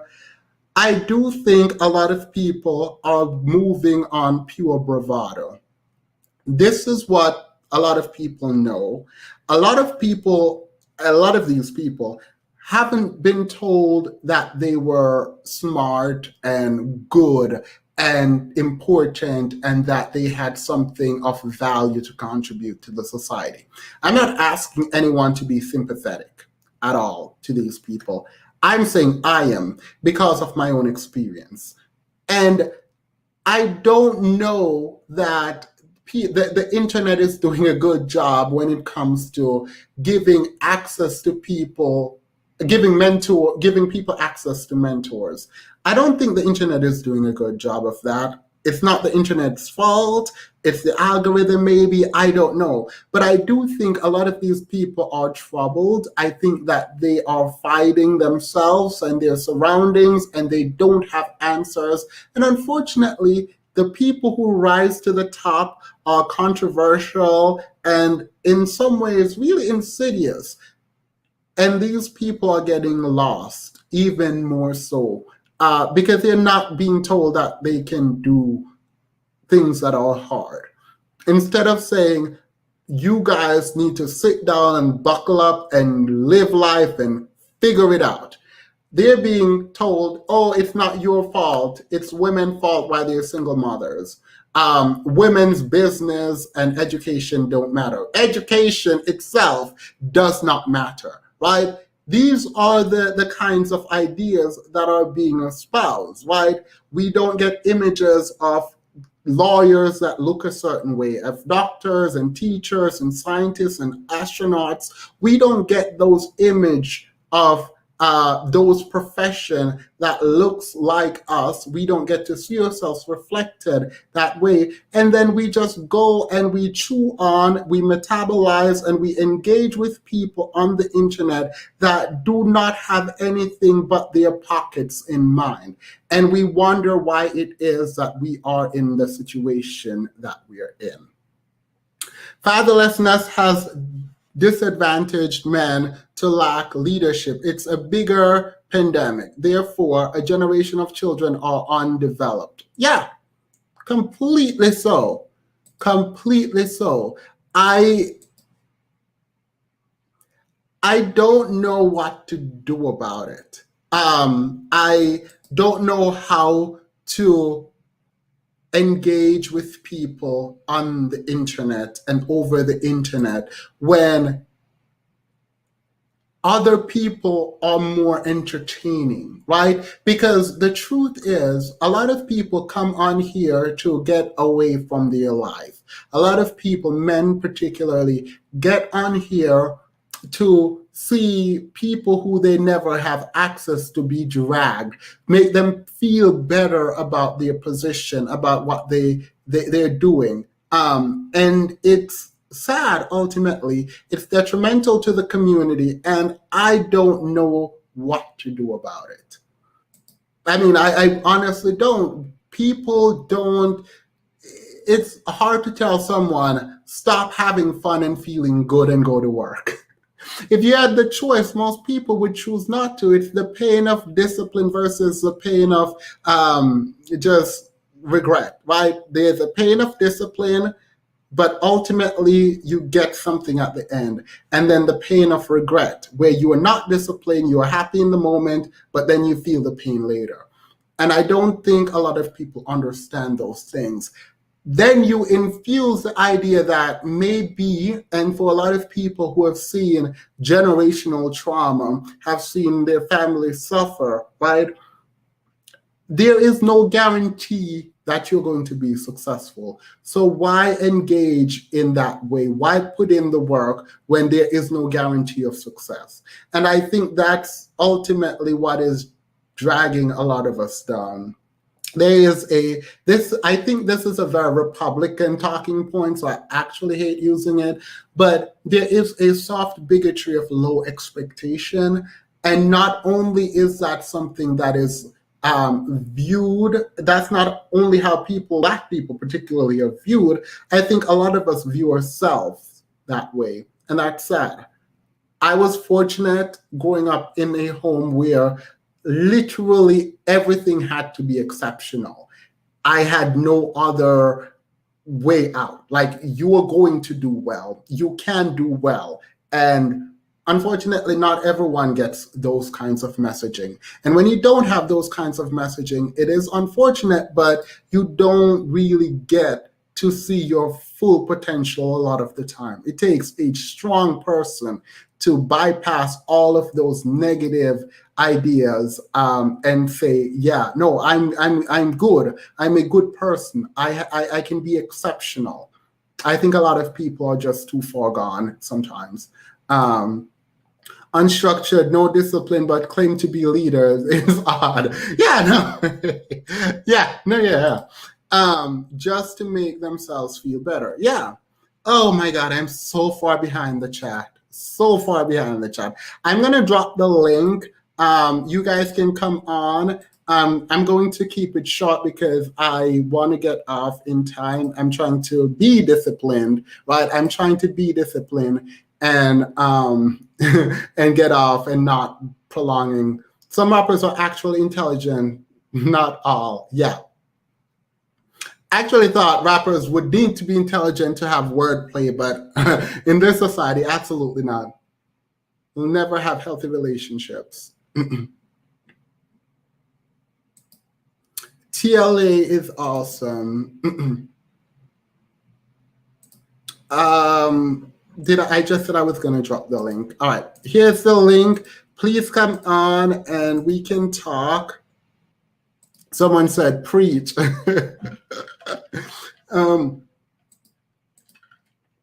Yeah, no, it's interesting. Actually, while you guys come on, I'm going to make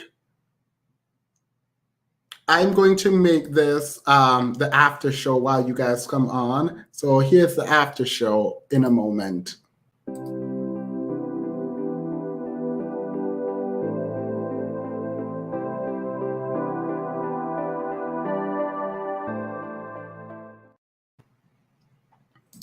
Hey Marcus, what is up? Okay. Ooh, sorry. There was something happening. Okay. So, and also with these discussions in general, like with the manosphere, I think that something important is missing, that these aren't happening in a vacuum.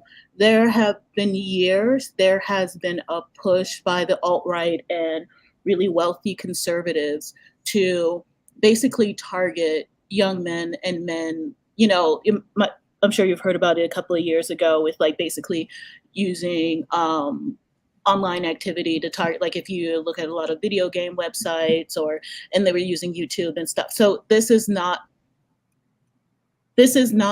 happening in a vacuum. Like, I don't think the people you were talking about today was like cashing checks from the Koch brothers, but this is part of a bigger problem, and they feed into that. And also, so you're tapping into already a misogynistic society. It's getting fuel, and it's been shown to work. So, and also with downplaying the audience, like the assumption is still like these are people who are in their basements and blah blah blah. No, these are police officers who watch this. These are doctors who watch this. I know that there was a big controversy before, like where people would go and track down the people who would leave like racist, sexist, really horrible comments and be like, hey, why are you doing? And they were normal, everyday people, like real. And also you see every now and then like teachers get in trouble because they're posting, you know, horrible things. So I want to caution people from just saying, oh, these are just idiots. These are just, you know, part of having an intellectual dialogue. Like bigger things are happening, and just because you can't see who the audience is, it's easy to think, oh, they're just 12-year-olds who are just found their way there, which might be true, but it could also be, you know, the doctor that you're going to and they're not taking you seriously because you're a woman. Yeah, no. Sorry. I do think that there is a spectrum. I think Erica just said there's a spectrum of people who engage with these material, and I don't know necessarily what that ultimately means, right? I know that there is a ton of people who, myself included, who would like to believe these people don't know any better. But a lot of these people do know better. A lot of these people also don't. I think there are people who stumble across this channel, and this is where I give grace, in an effort to improve their lives, and get sucked down into this really disgusting and disturbing space. And for those people, I welcome them, and I try in my best, right? I try my best to be open-minded, but it's hard when they say the most disgusting and vile things. But yeah, no, some of them, do not mistake me, and I am glad you brought this up. Some of them are grown people with these ideas who are your doctors, are your judges, are your attorneys, and are your teachers. Yeah, and policemen. I agree with you. One other point. I see there are other people here, but can I make one other point? Yeah. So, and also, I know you ask questions to, you know, find out the way people think and why people think like this and their moral ideas. Going back to when you asked in your early part one, where you asked if you think that the gentlemen were good people. I think in the rise, I don't know if you're going in somewhere else, another direction with that, but I think that bothered me because in the rise of the alt-right and also uber conservative and like QAnon, and where people spend time asking, like I put that under where people spend time, well, does Trump actually believe like this? I don't think he, like it doesn't, things like that, one, doesn't matter when you actually have reach and effect in the world, when you can send your minions to harass other people. And also, questions like that are kind of reductive because we have this idea of, you know, dichotomy, good or bad. And so people, when you see someone or know someone and they do something horrible and they say, well, they're a good person, so you try to wipe out the bad. The idea is if they are good people or not, it doesn't matter. They're doing real harm in the world. And so I apologize if you're going somewhere else. And so it just clucked on this because this growth of asking, do these people really believe that? You know, are they not bad? The people who try to overthrow our government, they're, you know, our uncles and brothers, not my uncles and brothers, but it's this growth of giving so much grace and understanding to people who want to do you active harm versus me, you know, a queer, fat Black woman none of the grace. So, so like the people who but I do think I apologize for interrupting, but I do think that there is something here, right? I am someone who generally gives grace, right? And you, a queer Black woman, right, would get a ton of grace from me, right?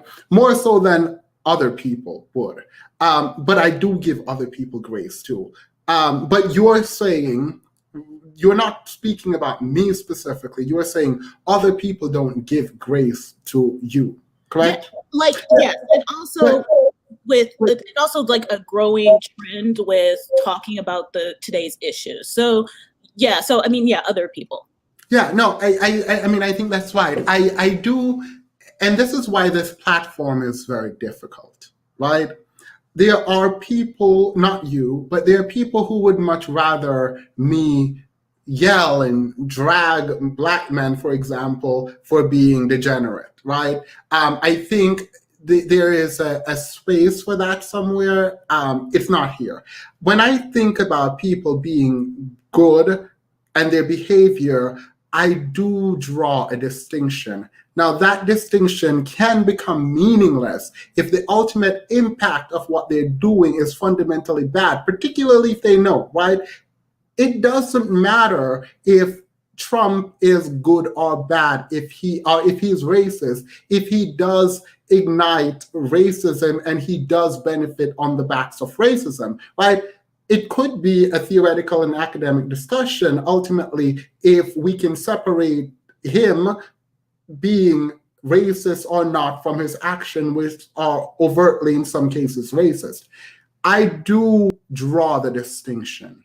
It is a distinction that I don't think is ultimately important, but it is a distinction that I need for myself. Because if I think you are fundamentally bad, right? If I think you are a bad person and your action wasn't a one-off, your action wasn't a mistake, your action wasn't based on misinformation, and you are fundamentally someone who believes in that, the way that I give grace is going to be fundamentally different for you, right, than someone who makes a mistake. So I do tend, and maybe this is a critique that I should consider more broadly, I do tend to think about actions versus people. And to the extent that the action informs who the person is, then it is also important to me. I hope that made sense. It's not pushing back on you, by the way. I fully take your criticism.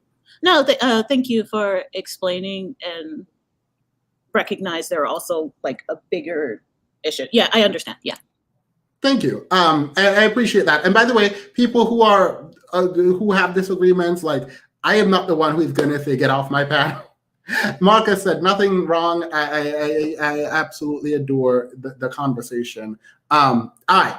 Let's go to impossible. And we're going to go around quickly and then add some more people and try to get out in 10 minutes, I think, hopefully. I don't know. All right, go impossible. Okay. I just wanted to, I know I mentioned this in the chat earlier, but just wanted to start off by saying, please, everybody, don't let Fresh and Fit be your idea of what Miami is like. No, that's more like the Miami Beach party scene or whatever area. A lot of people don't know about like all the other parts of Miami, but whatever. That's neither here nor there. The thing is, when I was looking at this whole, when I was listening, to your guest earlier, Brody, when she was mentioning how like on their podcast, on Fresh and Fit podcast, how they have like this dichotomy of like if you're a bad or good woman is like tethered to whether you agree or disagree with what they have to say, whatever. Because when I actually came into life at that point, is that I remember mentioning this a long time ago, is that I've heard them like cast women who are like try to speak about independence. If I'm not mistaken, that was Brody that was actually speaking about independent women and whatnot to Hafeez. And then how they basically, I don't want to say they lambasted her to her face, but they were pretty much casting her as like the bad type of woman, the masculine woman. But then also when there was a woman on their podcast, pretty much leaning totally into their ideation of what a woman's supposed to be like. She was saying that, oh, I'll cook, I'll clean, I'll keep myself nice and fit and sexy, I I'll give my remember man that. whatever he wants and everything, and then they gave her flack for that too. And then my thing was like, this is a no-win situation. Even when a woman totally leans into their ideation of what a woman is supposed to be like in a relationship, then they still give her pushback. They say that, oh, that's run of the mill. That's that's not. It's like yo, this is like someone said earlier in the chat. This whole alpha male type of thing, I believe, also is a grift. It's all a grift in service of misogyny. It's because my thing is, a lot of times, obviously society, we have a lot of different conversations towards egalitarianism. There's feminism, there's civil rights, there's all these different things, and then even now, more recently, there's men's rights activism. At least it purports to be something that pushes towards an egalitarian standard. And the thing that a lot of times what I see some people, I'm not going to cast all men's rights activists because I don't know all men's rights activists into that boat, but a lot of times where I see some people are doing under that banner of talking about how things aren't fair towards men, or how they're basically trying to hold women accountable and stuff like that. There's a lot of times where I look at people who have a egalitarian veil about them, but then I question how much is that they're actually trying to fight for equality, as opposed to how much they're just trying to fight for their turn on the top of the wheel. Because they feel like they don't have a turn on the top of the wheel just yet. And that's why a lot of times I don't. That's always been my problem with the red pill and manosphere and all this sort of stuff, especially Fresh and Fit podcast. They're like a very outspoken version, I think, of that. And the what was I going to say, that I think that's the reason why we as men need to become much more proactive in terms of creating male spaces, because there is a legitimate need for male spaces that actually teaches principled manhood, that actually teaches masculinity in a way, like I always say, that's based upon intellectual honesty and it's based upon good morals. Because if not, then the only thing we're doing is taking our turn in the seat of the oppressor and then dressing it up in a macho cape. It doesn't. It's nothing but rehashing of history, because all of the sort of stupid things that they're saying is basically the sort of stupid things that were said during the period of European imperialism, or at the height of European imperialism during the 19th century and 17th century, about what a woman's place is, and that if a man demands something of a woman, that she basically should just acquiesce, like with the Anna Quinn fitness lady, who Myron was basically saying that if you don't sleep with me, then you're not coming on the podcast. And it's all just a vying for control. And like I know this is very abstract or general things I'm saying here, but that's why I just advocate that for all the men that's on here that's listening, we must become much more proactive in holding each other accountable. And not only holding each other accountable, holding ourselves individually accountable. It's one thing I noticed a lot of people don't do, is that they don't introspect and they don't challenge the notions that they're given. They run with it, and because a lot of times I talk to some guys, I talk to some of my friends, or talk to my colleagues rather, and when they say certain things about relationships, I ask them, well, why do you think that? Or I challenge them, and I push back a little bit, and I begin to see that they've never actually thought about it. They've never actually took a moment rather, to say, well, why do I think this way? Why would I say this is true? So I don't know. I don't want to ramble, but yeah. No, I appreciate that. Thank you. I do. I mean, there was going to be a mess tonight, and I decided to change it, but I'm not going to get into it. But I do think a lot of people don't get their ideas challenged, and they end up in an echo chamber. And when they come out for the first time and they have to defend that which they believe, it is a mess. And you recognize very quickly that a lot of these people have not ever been challenged meaningfully. and I think also this is something I also mentioned many times before, is that a lot of times people overcomplicate things, like in terms of what makes a man a manly man, what makes a man a real man. It's like, that's not very a complex subject. It's like, first of all, man's not what you're trying to be, it's what you are. You're a guy. That's it. If anyone would seek to deny that, then they're being abusive. The thing that might make you a good man, or might make you a man of greater character, is your principles and your values. And people ascribe uh, virtue to certain things that really don't have anything to do with the virtue that you have as a man, such as, like you were mentioning earlier, Themis, about physical strength and physical imposition. It's like, first of all, society is structured in a way right now, I think ever since probably the Industrial Revolution, where that's not really the key currency in terms of who has power. That being physical might, and like that's like back in what the Stone Age, maybe that's when we had where physical might have been like the defining factor of who's the best man around.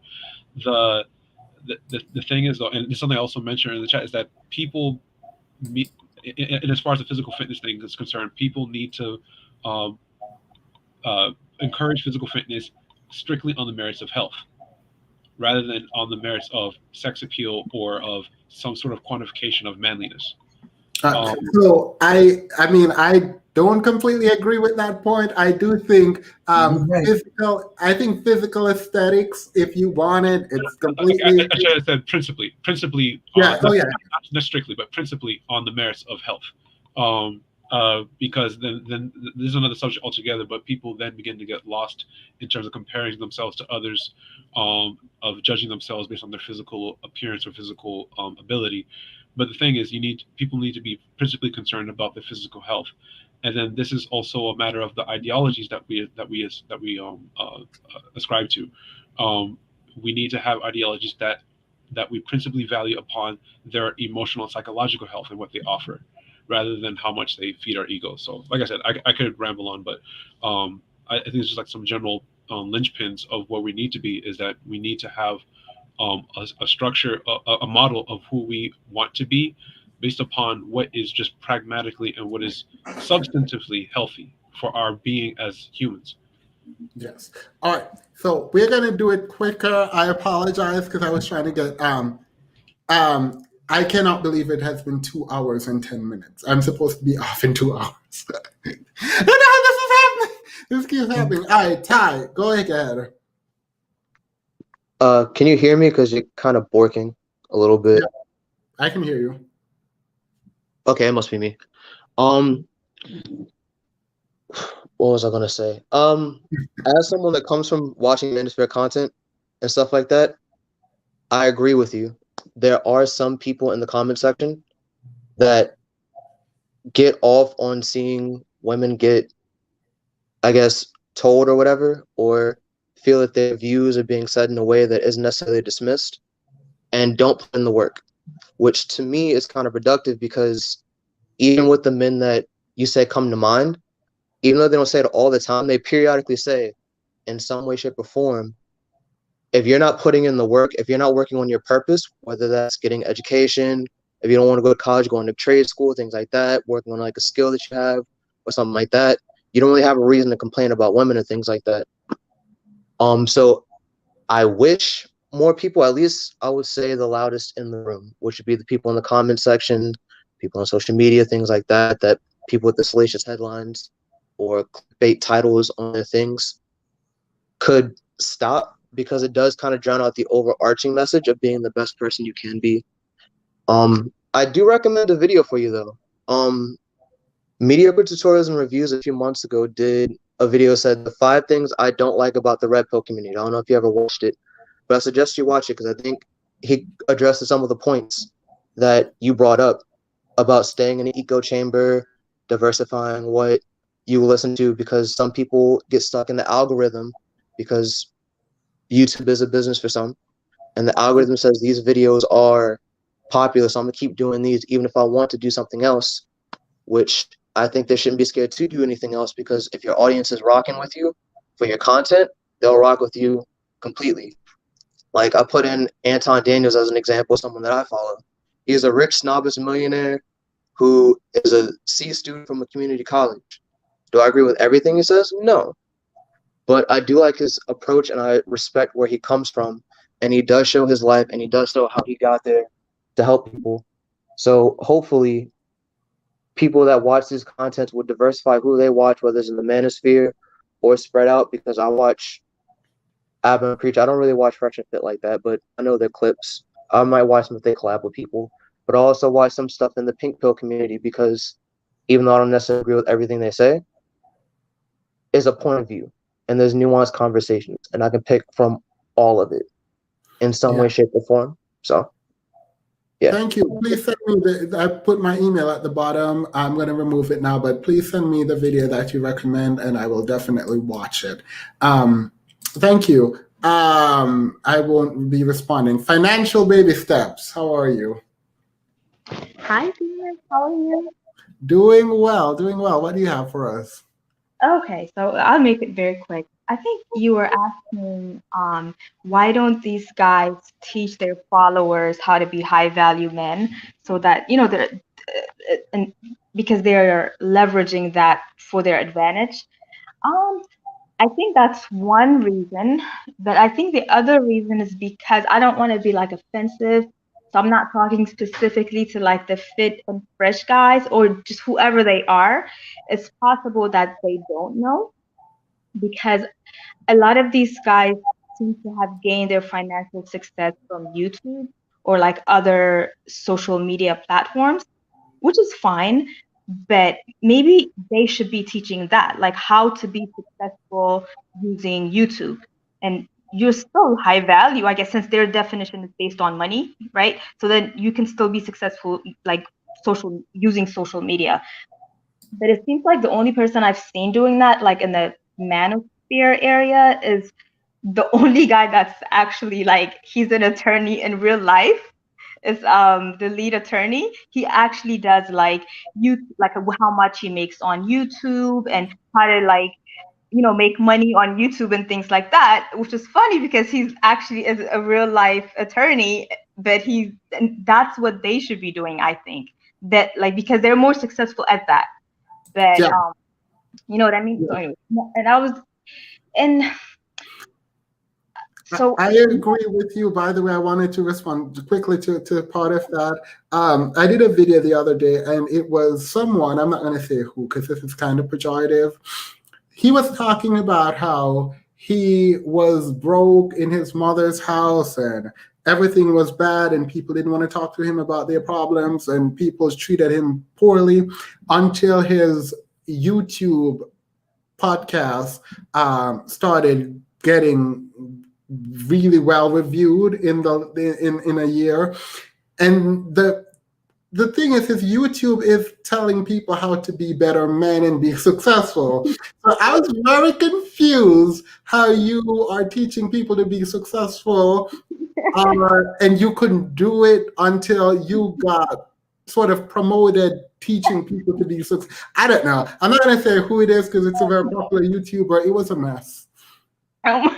Yeah, see, that's what I'm saying. Like, it's okay to just say your expertise is in YouTube and you became successful doing YouTube and you can teach other people how to do it. Like, that is your expertise and there's nothing wrong with that. But I would say my advice if any of like the young men watching these shows stumble upon this by any chance, I would say before you like blindly follow people, you know, just because they're saying, oh, I'm high value or I'm wealthy or whatever, like see some sort of evidence, you know. An example would be like Meet Kevin on YouTube.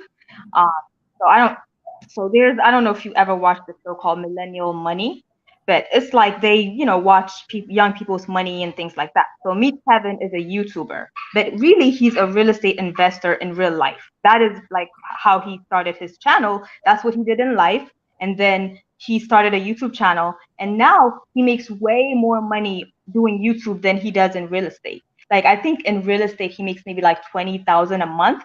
But in YouTube, he makes like 200,000 a month or something like that. Now, even though he's making money on YouTube, I would listen to him when it comes to real estate because he's still making doing that. You know, so if you see something like there's some sort of evidence to show that these people are successful, not just like if you came on here with a chain and like, you know, like jewelry or something and saying like, listen to me how to be like rich because I'm famous, look at me, like I'm dripped in Versace or something like that. Like, I'm gonna say, okay, famous, but how did you do it? Like, exactly how did you do it? Like, where's the money coming from? You know, like, please show me exactly how to do it. And that's how the real people, they're literally showing you how to do it. They're like, I'm at this property costs this much, I'm gonna take the money that I made from the other property to put it in this, and they're showing you everything. And it's like, I don't know, I would just tell the young people, the young men, like, watch people that actually give you like evidence-based stuff. Like, I don't want to go on, but for example, I don't want to like keep advertising this guy Dave Ramsey, but I got out of debt like following his method, right? You don't have to listen to me and say like, just do it because it worked for me. Like on my channel, but I'm not advertising. Please do not subscribe to my channel. I don't post. No. Please don't do that. You're fine. No, because I don't post anything. So it's been like since the pandemic. No. It's fine. If you're on here talking, you can advertise your channel. It's fine. No, I don't want to. No. Anyways, yeah. So what I'm saying is like, so I got out of debt using his method, right? And the evidence is you can go through my channel. If you watch it from the beginning, you'll see like I had this much debt, and then I did this, I followed this, I did DoorDash, I did this, all these things to get the debt down. Like you're literally watching it in your own eyes in real time. But if I'm just telling you, just do it because I know, because I'm just standing in front of a car or something like that, telling you like I know what I'm talking about because I just do. Like, come on. You know what I mean? Yeah, anyway. No, I appreciate that. Thank you so much. Thank you, Famous. I'm in agreement with you. All right, Ensad, go ahead. Hey, what's up, Themis? I saw you on Honest Truth about a day ago, and I agree with a lot of things you said, even with Honest Truth. But well, let's get to it. With the Auburn Preach and Fresh and Fit thing, they got the nigga wake up call. I'm sorry. I'm glad that Auburn Preach saw the light, and you know they lost some subscribers and all this and that. But this is really a humbling experience for guys that were following them, and some of the guys that praised them for what they said over the months that we've been in this pandemic, because it's been a wake-up call for all of us. And I remember telling some people even that are on YouTube that were following them or putting that stuff on their content, it's like it's a wake-up call. And I told you this months ago, and look what happened. You know, and it is a bit of like you said, what is the thing about us men of how are we going to improve from this? You know, because Preach was about ready to fight, to go down in Miami and fight one of the guys. And then I'm kidding. Go ahead. And it's like Fresh shows on Instagram that he was ready to go get a firearm. Come on. We're not trying to go back to the past, back in the 70s and 80s, and some brothers get actually killed for some stupid. Okay? We have to realize that, yeah, we may have fatherless parents or whatever, but even just like the young sister said, there is a process to so many different platforms, from corporate to federal to even a traditional economy of farming, to where we can grow from that. So there is no excuse of us getting all this clout just to get money or women. And like the other brother had said, impossible. The physical is not everything. Yeah. The physical thing is really for us to be healthy and to see what limits that we can progress from. But this little thing, this charade that we saw was such a wake-up call that men were like, oh, I don't like talking about another man's wife like that. And the fact of the matter is that those two guys, Fresh and Fit, Myron has already had problems with two women, one white and a Quinn Fitness, where his subscribers were actually harassing her on Instagram, calling her out, and the woman is pregnant. Yeah. And it's like, what are y'all doing? And now some of the subscribers that used to praise him are like, oh no, y'all are foolish, y'all are punks for doing that. And it's like, dude, this is what you, Honest Truth, even Exposing Manosphere, has said thousands of times. And hopefully the sisters, hopefully all the women on here see that. See this. This is y'all example to say, see, this is the problem of why we don't trust y'all. When y'all trying to follow Kevin Samuels and some other guys from the Black Manosphere or the Manosphere, and then y'all trying to think, okay, this is how we're supposed to get. No, you're not. Yeah. It is a huge problem, but this was such a wake-up call for all these guys that it hit them hard, and now they're like, well, I don't really associate, blah, blah, blah. And the funny thing was, Themis, of how that stuff happened within one day, that beef started. And you could even see on the YouTube stream how all these guys from different platforms within 1 or 2 hours were picking it up like it was fire. It's something wrong. It's something wrong that we're chasing something that doesn't need to be there. We need to go. It's not just that we need to go back. We need to be okay with that. We can have. I won't even say menial jobs from what I heard on Honest Truth. We really need to be humble enough, or even proud enough that we even have jobs that make us livable wage. That's it. Okay, that we can build off for 1 to 2 years and eventually find our own community that we can live in and be like, okay, I have my bills, I have my mental self, physical stuff, or even spiritual to a certain point of whatever religion you're in. Sometimes all this stuff that we see on YouTube didn't matter. And plus, Fresh and Fit does not make sure that they're women, they're different types of women to complete all the womanhood around. They're just getting women that basically people have said that Auburn Preacher even said, you just get women drunk on there and then spout that truth. And then when they get mad at you, you think that some women, that's what really women think. And that's not the case. You're putting them in a spot. Yeah. You're putting them in a trap, and that's not cool. So now the fact that women have been pretty much saying, look, we told y'all, and some men like you and a few other cats, even I have said, this is what we told you. Now the guys are having a wake-up call like, what am I doing? Yes.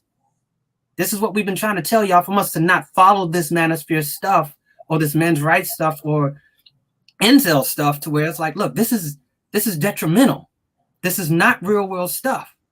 So this is a wake up call, and I hope this does well for everybody to wake up and go like, okay, I need to step up more, not just on my money range here. Yeah, I agree with you. I don't have anything else to add. Thank you so much. Imani, and I know Imani has problems with me, but here we go. Yeah, Themis, I have problems with you, bro. But I just first want to say I'm glad Fresh and Fit is getting exposed right now, because they were on some BS from the beginning, and people were calling them out for like at least a few months, like half a year, and they were getting hated on so much. They were called haters. They were called, like, they were getting sicked on in the comments on Instagram. They were getting so much hate, and I'm just glad that people are now seeing it. But it's a real eye-opener that it took Abba and Preach to really call them out, because it takes pretty much a bigger channel to take down that channel, because it exposes them and it brings a larger voice. So I'm just glad that they were exposed in that way.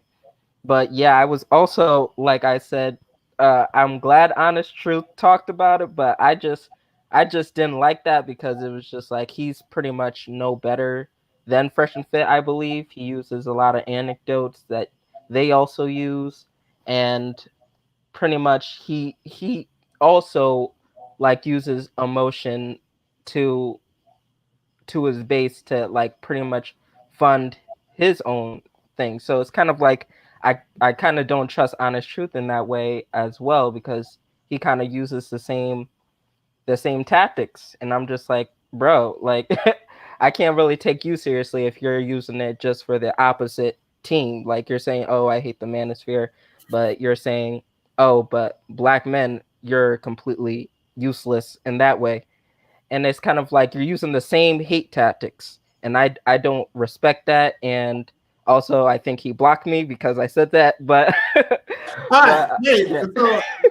See, this is a problem though, and this I feel like this is how YouTubers get in drama. So I'm gonna say this, because you said he blocked you, and now I am worried that your opinion is shrouded in the fact that he blocked you.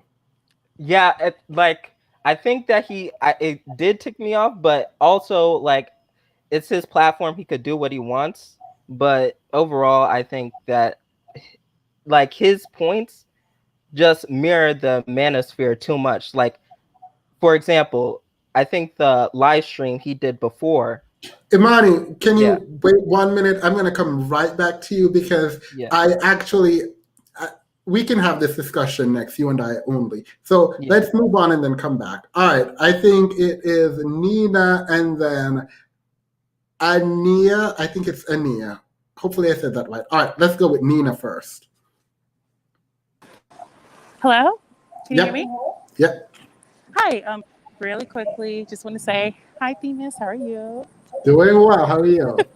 I'm okay. I wanted to respond to something that another panelist said because it is relevant, but it's just a side note, if you will. Really quickly, I think, when we talk about the manosphere and we talk about the men who are basically like red pillars, the reason why it's called a gender war is because there's these competing narratives. The men have their narrative, the women have theirs, and we're kind of battling it out on social media. And the reason why I think this is important is because what tends to happen is we are trying to figure out, are these people genuine? Are they sincere? Are they not?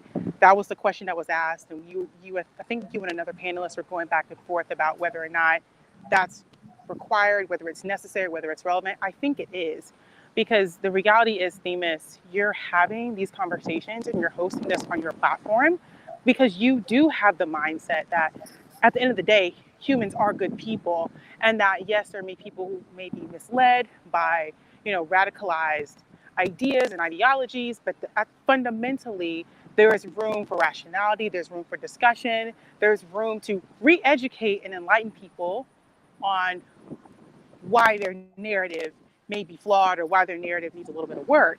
Well, the reality is, unfortunately, when you have two of these narratives and both sides are radicalized, we're never going to get to the point of rationality. And so I think that, just Themis, watching all of this, watching, all the different live streams, I've been watching this one for a while. I did want to add as a little side note, the wear that we'll have on you over time, hosting these conversations, trying to be the voice of reason, rationalizing with people who are irrational, you may hit a wall. And I don't mean the wall in the manosphere sense. I mean like the wall as in the point of no return, where you get really, really tired of having these conversations and hosting them, and it becomes, I can't reason with these people, and I don't even want to put in the effort. I don't even want to put in the, should I say, emotional labor to do that.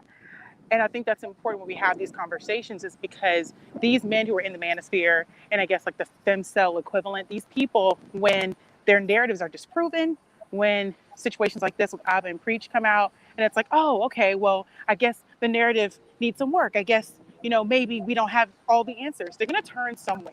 And so what we need, at the very least, is those people to have that rational dialogue and conversation. But if we're wearing these people out, eventually they're just going to turn back to a KS or turn back to the rhetoric that they're used to, because there is no substitute. Does that make sense? No, I absolutely love that you just said that. I'm actually having a ton of discussion with subscribers on my Instagram and in my inbox who are like really trying to help me and say, you don't have to do this. Just make videos and don't engage with people, because we don't want you to leave and we don't need you to be burned out. And I am not going to be so arrogant as to say I won't get burned out, because who knows what's going to happen. I'm afraid that it will happen, because I did get really annoyed. I'm not going to talk about it again. Once, when people came on and just were just spewing nonsense and just were incapable of even a rational thought. Those moments can be really draining. So I'm trying my best to caution myself. I'm trying to caution myself. But yeah, and I think part of the conversation with Imani about the honest truth now is going to be about that. Because we'll get to that. But thank you so much. I appreciate that. No problem. Have a good night. You too. So, Ania, please let me know how to pronounce your name.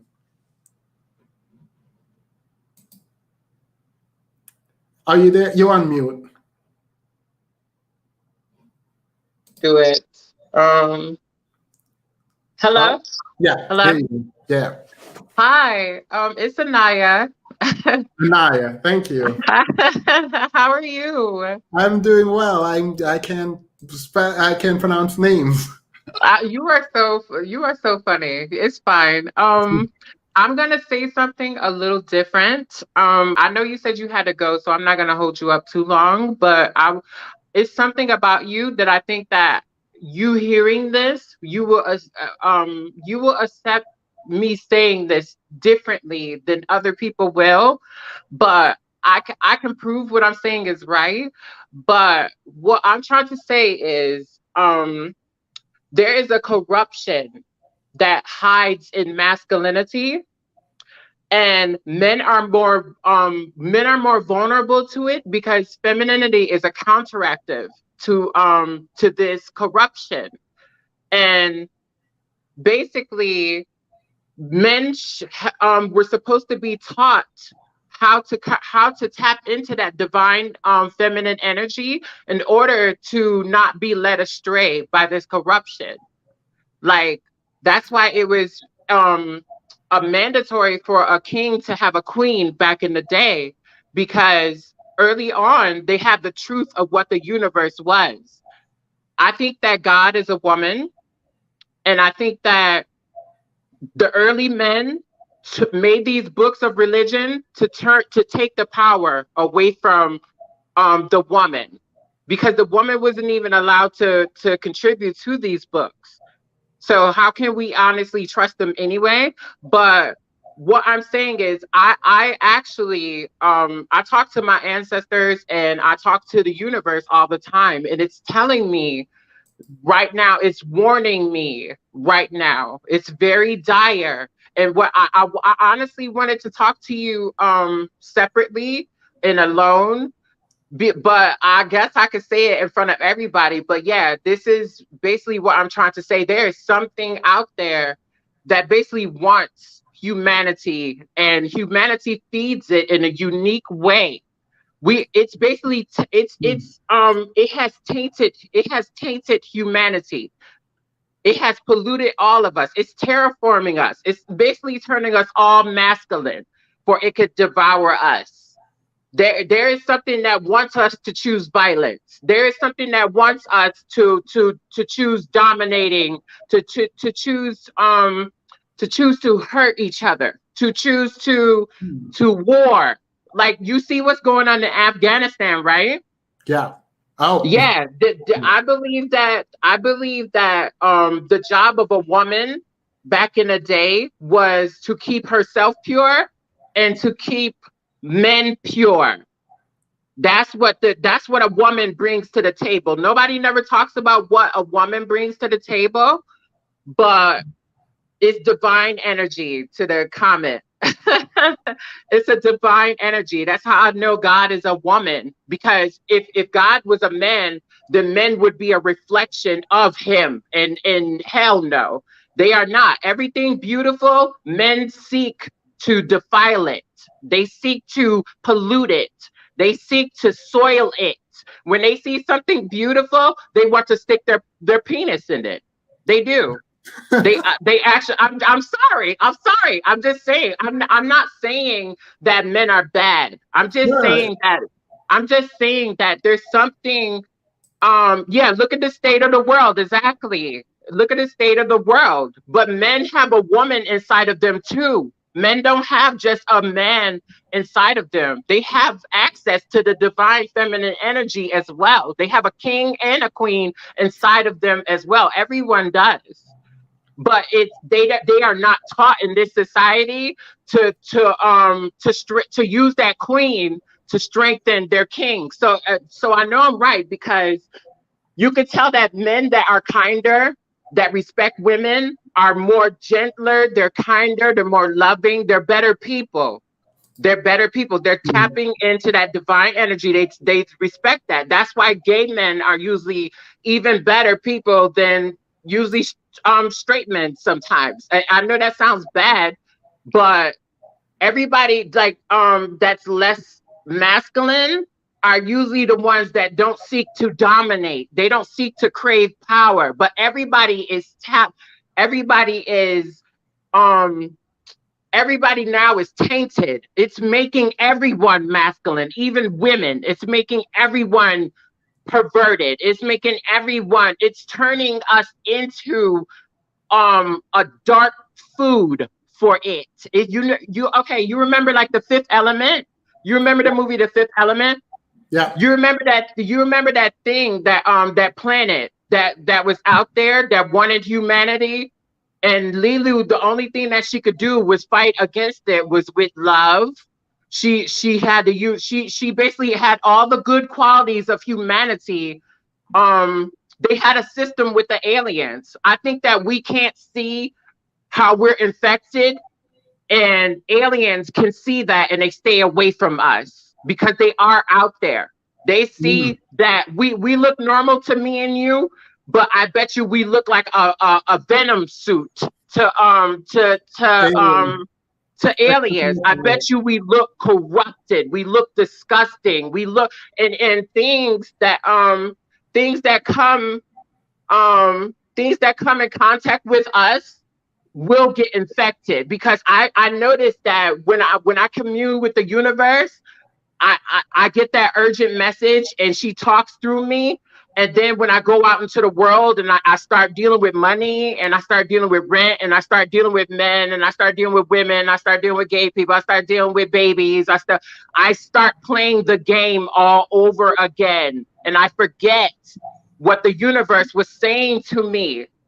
I start forgetting. And I think that Black people were the last people to be subjugated into this man-made system, into this I think the early on men made this a man's world in order for them to have power, and that actually hurts men, because now there's a stigma and a standard on men that makes them have to be strong. They have to be a certain way. Like it hurts men. They're not taught to deal with their feelings. They're not taught to tap into that divine femininity, because the divine femininity is a healer, and men do not heal how women heal. If you notice that, when men, that's why the manosphere exists, because it's a bunch of not healed men. Like, and that's why Kevin Samuels exists, because he's a man that can tap into the divine feminine energy. It gives you power. It makes you. It's just like you. It's someone just like you. Like, that's why a lot of those masculine men go to him, because he can tap. No. It's not. I'm not saying he's gay or anything. I'm not saying he's gay. No. I'm not saying he's gay. I'm not implying that he's gay, but he can tap into that divine feminine energy, and it makes your mind quicker. It makes your mind quicker, and it makes you more deadlier, if non-physically deadlier, if I can say, or whatever. If I could say it. Yeah, because I think that the universe contacts me. I'm intersex, so I'm basically both. So I'm a balance of both. So I could feel like I'm an empath as well. So I could feel men's pain, children's pain, animal pain, women's pain, gay people's pain, straight people's pain. There's no walk of life that I cannot feel their pain globally. So I get warnings all the time. First, I have to live in these systems, just like everybody else. I have to live in these systems, but I'm starting to get possessed by the divine feminine every now and again, and she tells me to hurry up and talk and say this and figure out a way to get a platform where I could tell humanity that they are feeding that thing that's out there. They are feeding this thing that is out there. It wants us. It is seasoning us to devour us in one gulp. It wants us. It wants children. It wants everything. It wants animals. It wants everything to scream in pain. It's not a devil. It is older than devil. To call it a devil is primitive to it. I even spoke to it. It is not a devil. It is the Bible. You spoke to it? Yeah, I did speak to it. I was scared. It was intrigued. It was intrigued by me. It was intrigued that I saw it. because most people cannot see it. Wait, Most people cannot. Wait, Imani, I'm gonna put you in the background for 2 seconds. What does it look like? It looks like it was like like that planet. It was like a Venom suit. It was like a moving mask. It was like a sword in the you know, like the Force, like Jedis and stuff. It was like a sword in the Force. It was like a perversion. It's a perversion, and it hides and waits in masculinity. It hides and it waits in masculinity. It does. It hides in masculinity. And humans, no matter, even if in the comments, if you choose war amongst somebody by the most micro way of choosing war, like you getting smart with somebody, something like harmless like that, it feeds it that much. That is violence on even the smallest scale. Everything, it was not black because okay, so how do I say this? I feel like because the universe gives me powers, I can see the truth in everything. I can see who is balanced, who is toxic. I can see I can detect toxicity in the smallest form. I can detect if someone chooses violence in the smallest form. I can tell when a man is a good man, when he's balanced, when he is another thing I have to say is that men get bombarded with bad thoughts more than women do. They get so some of them are sexual, but some of them but they know how to fight against it. Like I always wanted to talk to men, and I wanted to ask men, have you ever had a bad thought and then you said, no, that's not right? You know, like, why am I thinking that? But that's what that is. That thing that has it's in politics. It has a hand in politics. It has a hand in music. It has a hand. These people that think they're elite and they think they worship it, they don't know what it is. It's laughing at them. They think that it's the devil. They think that it's evil. That it's not. It is a natural bad thing. Like it's a natural how do I say? It's like Galactus, if you know about comic books. You know, like Galactus is he's neither evil, he's neither good. He just devours planets. He don't care if it's a whole bunch of people on there and they're good or bad. He just wants to eat their energy. That's what this is. That thing. It's anti universe. It's anti the mother. Yeah. People want to know if you have a YouTube channel. I'm trying. You know what's so funny? I'm actually freaking homeless right now, technically. Like I'm trying to build something right now. I'm trying to build something because I stayed hidden for a lot of my life, but the universe woke me up. It's telling me no, you cannot hide. You have to come forward. And I always say, you know, they're gonna laugh at me. I sound funny. I look funny. I'm not gonna fit in. And she says, you are my child. Who cares? Like they say, like honestly, who cares? I have a Facebook. I have an Instagram. I'll put it in the chat. Yeah. You can put it in the chat. Can you? Yeah, I'll put it in the chat. And I have a TikTok as well. And I made a whole bunch of videos, and basically it's me stumbling with this because I'm human, I'm mortal. So just imagine if you had a huge entity contacting you and you have to translate this with a human mind. You have to translate this with 11th grade level of education, okay? I dropped out of school in the 11th grade, okay? But I am gonna monetize my knowledge. Thank you so much. I love you for that. I love you for showing me love. I love you for acknowledging me as a fellow human. I love you for that. Thank you. When you start, please come back. Obviously, I'm always gonna come back to you because I see that I see the universe smiles on you. Like I see the yes, she does. The universe smiles on you. I could tell when she approves of someone. You don't feel comfortable invading people's spaces, so you tread carefully. You don't want to trample on people's spaces. You give a consideration and how do I say that? But it's basically humanity needs help, but you're careful with it. You don't just be arrogant and just say, okay, well, they need my opinion, y'all wrong or whatever. You tread carefully, and that's I see that, and I can feel that from you, and the universe loves that.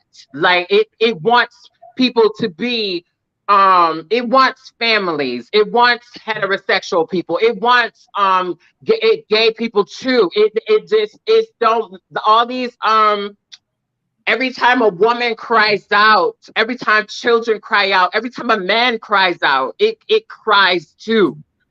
And she is a mother, and she is rested. What humanity, our purpose of humanity, what we were supposed to do, we were supposed to figure out a way to rest we were given a brain, we were given thought, we were given feelings for a purpose. We were supposed to evolve better. All the violence that we did was our stumble as children, as a society. All the violence, all the eating animals, all the bad things we did. It was a grace period for us because we're a young race. The universe is allowing us that grace, but we're supposed to be able to use our gifts not to oppress each other, not to crave power for self, but to help each other. We were supposed to build a system where we don't have to make yes, we did de-evolve. Exactly. We did because we made this a man's world. We stumbled. We stole our magic from ourselves. We stole our access to aliens and magic. We stole our access to the universe, to our mother. Like we stole our access from that by worshiping money, by worshiping it's even sex with no empty sex with no heart. We're getting less, we're getting heartless. Our soul is getting dimmer. If it's a flame, it's getting dimmer. We're getting more masculine, and it's because even women are choosing violence now. Everyone is choosing to oppress. Everyone is choosing to dominate. Everyone is using something to conquer, to use. It's awful. It's absolutely terrible, the state that the world is in. And we're creating a system now where we're going to after we pass away, the children are going to carry on what we're doing. It's going to be a factory against the good factory of the universe. That's why I said, you know what's so funny? I said that to be an animal is a human in its rested form. An animal is humans in their rested form. For us to make them cry out globally, the universe feels every blade of grass that we trample. Every blade of grass that we trample and not care, we use grass for profit. We use everything for profit. And the universe feels it all. So, she cries. She cries. She didn't mind that the people lied and made it into a man's world. She forgives mistakes, but them creating this and making this into a man's world, now we're worshiping profit. We're worshiping humans. We're worshiping everything, but we're supposed to worship. We're worshiping designer labels. We're worshiping Beyonce.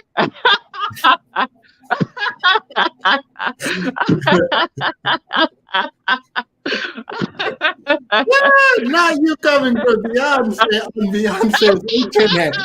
By the way, the people wanted to know if you had a Cash App or any way that you no, I don't want no money from them. I don't want no money. No, I don't want no money from them. No. Are you okay? No, I'm okay. I'm fine. You believe it or not, it's actually men that I have to depend on to carry me through, because they are attracted to nice looking things, and I'm a decent looking person, and they are attracted to that. I'm not using it to oppress them or anything. I'm meeting them on a half thing. Like, I'm trying to be fair with them. I'm trying not to be it's funny. It's so hard to explain, because I'm in these systems like everybody else. Just imagine you have this secret. You have this word, and you have to still survive in these systems where of credit scores and looks and superficialness and stuff like that. Like, it's awful. Like, no, I love Beyonce. She's a woman. Like, what you mean? She's a representation of the universe. Please don't forget to reach out to me. My Instagram is flashing at the bottom. If it is for you, I want. Yeah, that's what I want. I want your Instagram. I really want your Instagram. I want to be able to build a platform where I can help Black people maybe get back to their roots, because I think that they don't use this idea of taking Black women and using their femininity the same as a white woman's femininity is wrong. Like, women they're not supposed to be used like that. There is not a one size fit all for femininity. It's not. Oh, that should be. Please come back. Like, I promise you, I am. I love you. I fell in love with you when you were on the Honest Truth podcast. Like, I fell in love with you on the Honest Truth podcast. I saw the truth in you. I did. And you need to keep being the truth you are. You do. You need to keep shining as bright as you are. Don't let nobody come for you, okay? Because you're awesome. You're very beautiful. You're shining. And you have a purpose in this world. And I see what you're trying to do. You're a warrior. I see what you're trying to do. You're a wizard to me. You are of the wizard class. I can see you. I do. I actually see you. You are definitely not a slow, dim-witted barbarian. You are a wizard out here, honey. Like, you got some class and some sophistication to you, okay?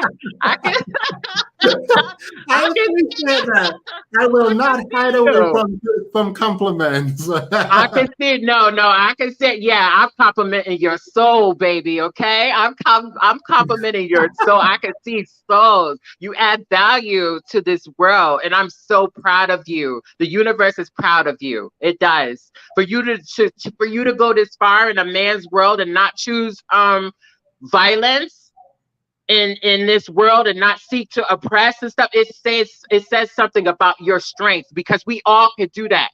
We all can do that to some degree. We all have that power to hurt someone. You know what I mean? And for you to use your power to heal the world and to grant clarity, you grant clarity. You're granting wisdom. That's what you grant when you come into these situations. You talk about these situations. You're granting clarity and wisdom, and it's from a sound mind. It's from a sound view. It's not no agenda connected to it. It's just you stopping people from fighting. It's mediating. It's hard to explain. I can feel all of this. This is how you know I'm right. I can feel this within people. I can look at people and I can see this with them. Like, I try to tell people all the time that even like with Kevin Samuels, like I don't think he even understands what he's doing. I don't even think that he's understand what he's doing, but I do think that he's trying to get the attention of somebody bigger, and then he's gonna walk through a door and he's gonna slam it behind him. He's going to slam it behind him, and he's going to be high value. He's gonna be protected. He's gonna get that life that he wants, that he says he's trying to give to everybody else. Because he does have programming mixed in with his content that makes people hate women. It does. I don't understand how anybody could see it. I don't understand how these men don't understand that if he really cared about these men, a lot of these men, he would look at their comments in his comment section. They tear those women apart after he talked to them. If he really cared about those men, he would go into his comment section and he would tell them that you need to go see a therapist. You need to heal. You need to heal.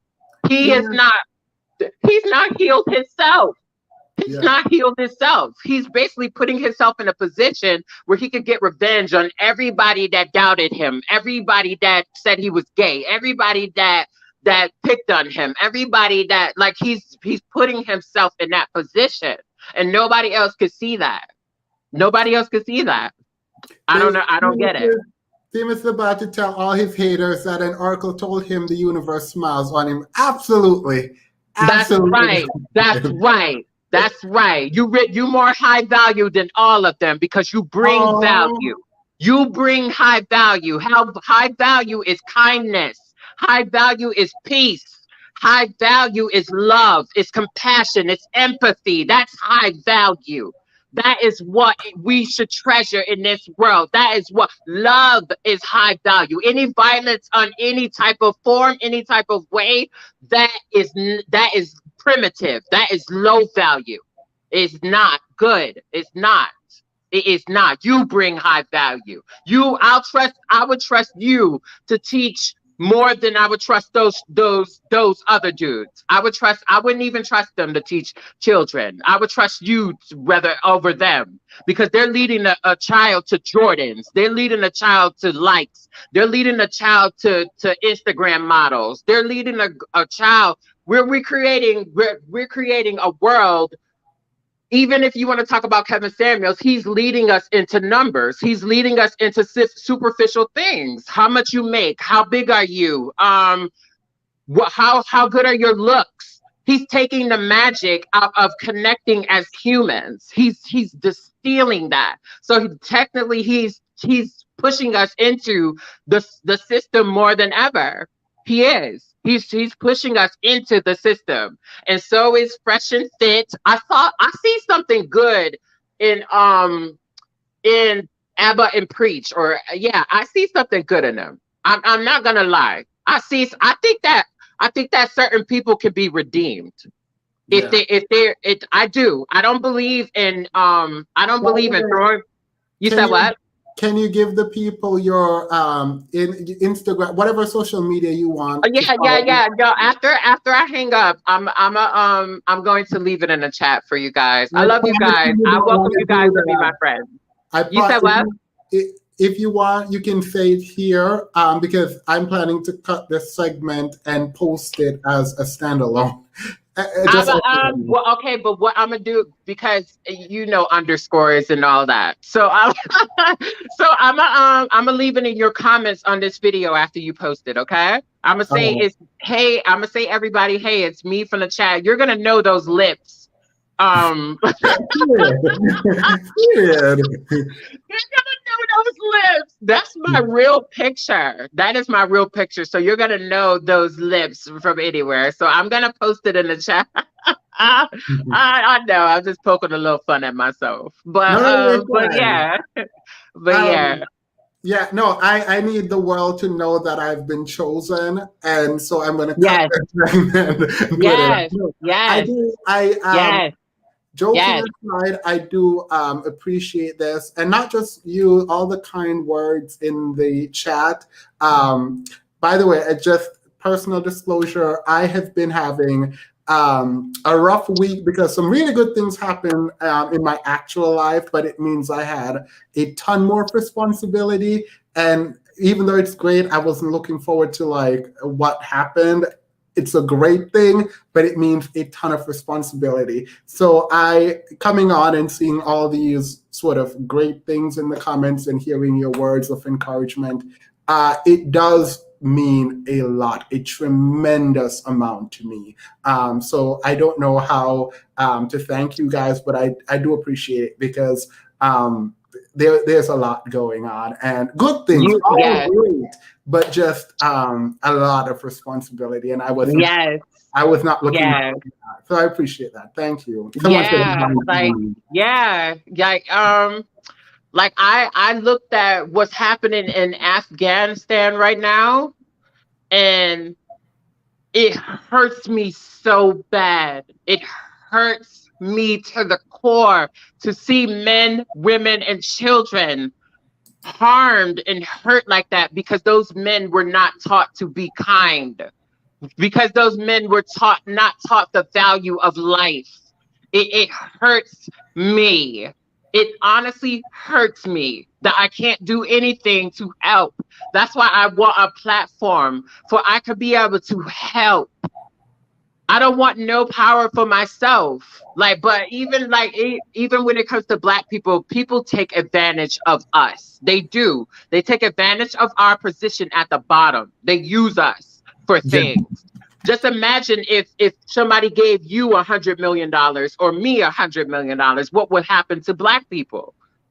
Like, just imagine what would happen to us. We would clean up the community easily. We would easily clean up the community. We would put all our men in a suit. We would put all our women on their Sunday best too. Like, we would fix everything up. We would take the guns out of these little boys' hands and put books in them. Like, yes, like it's a lot. We would teach boys to value their bodies just like you would teach a woman to value hers, to be responsible, to be honorable, like the Asians say, to have honor, to live with honor. The Asians got that right. I love that about them. They have that right, that honor. We have no honor. We are not living with honor. We don't play fair with each other. I am very, very excited that you came on. I'm like, I am too, and I'm not gonna hold you up. No. That was kind of, when you're at someone's home and you're like, okay, tired. Yeah, and you know what's so funny? I almost hung up because with so many people above me, in front of me in the chat, and I was like, okay, but you need to say this for he could hear this. So I was like, okay, so let me stay. I waited patiently. I was like, let me wait. And then you was like, let me take the other girl first. And then you. I was like, okay. Like, I was like, yeah, but this needs to be said. Like, it does. It needs. And that's like, honestly, I'm very happy you didn't hang up. I'm happy you stayed on. I'm happy I didn't either, because I love you and I love everybody in the chat and I love all of humanity. I do. I love all of humanity. We are not walking in our purpose. None of us are. Like, we're not setting up a system to rest everyone. And that is what we need. We need a system where everyone does not have to tackle these awful responsibilities alone, where stuff can happen in the world and the world can combine our efforts. Imagine a world where every country, when a little girl goes missing or something, everybody in the country concentrates all their resources on fixing that problem. Just imagine that nobody's starving. Just imagine that, like, a world peace. Just imagine this. It's possible. It honestly is possible. People have to let go of power, though. They have to let go of that masculine part of them that seek power. They seek dominance. They seek to control. All those bad things. They do. They seek that. And I definitely think that Black men were separated from their from their femininity. They were actually they have probably the least empathy of everyone. They do. And that's not fair because they were taught that and they were conditioned to have that, because even white men have that too, but white men value women. You know what I mean? Asian men value women. They don't value women how they should. Some of them do. We have some good Black men out here. I see them all the time. I follow them and I love them. And I could tell when a man is healed and he's a good guy.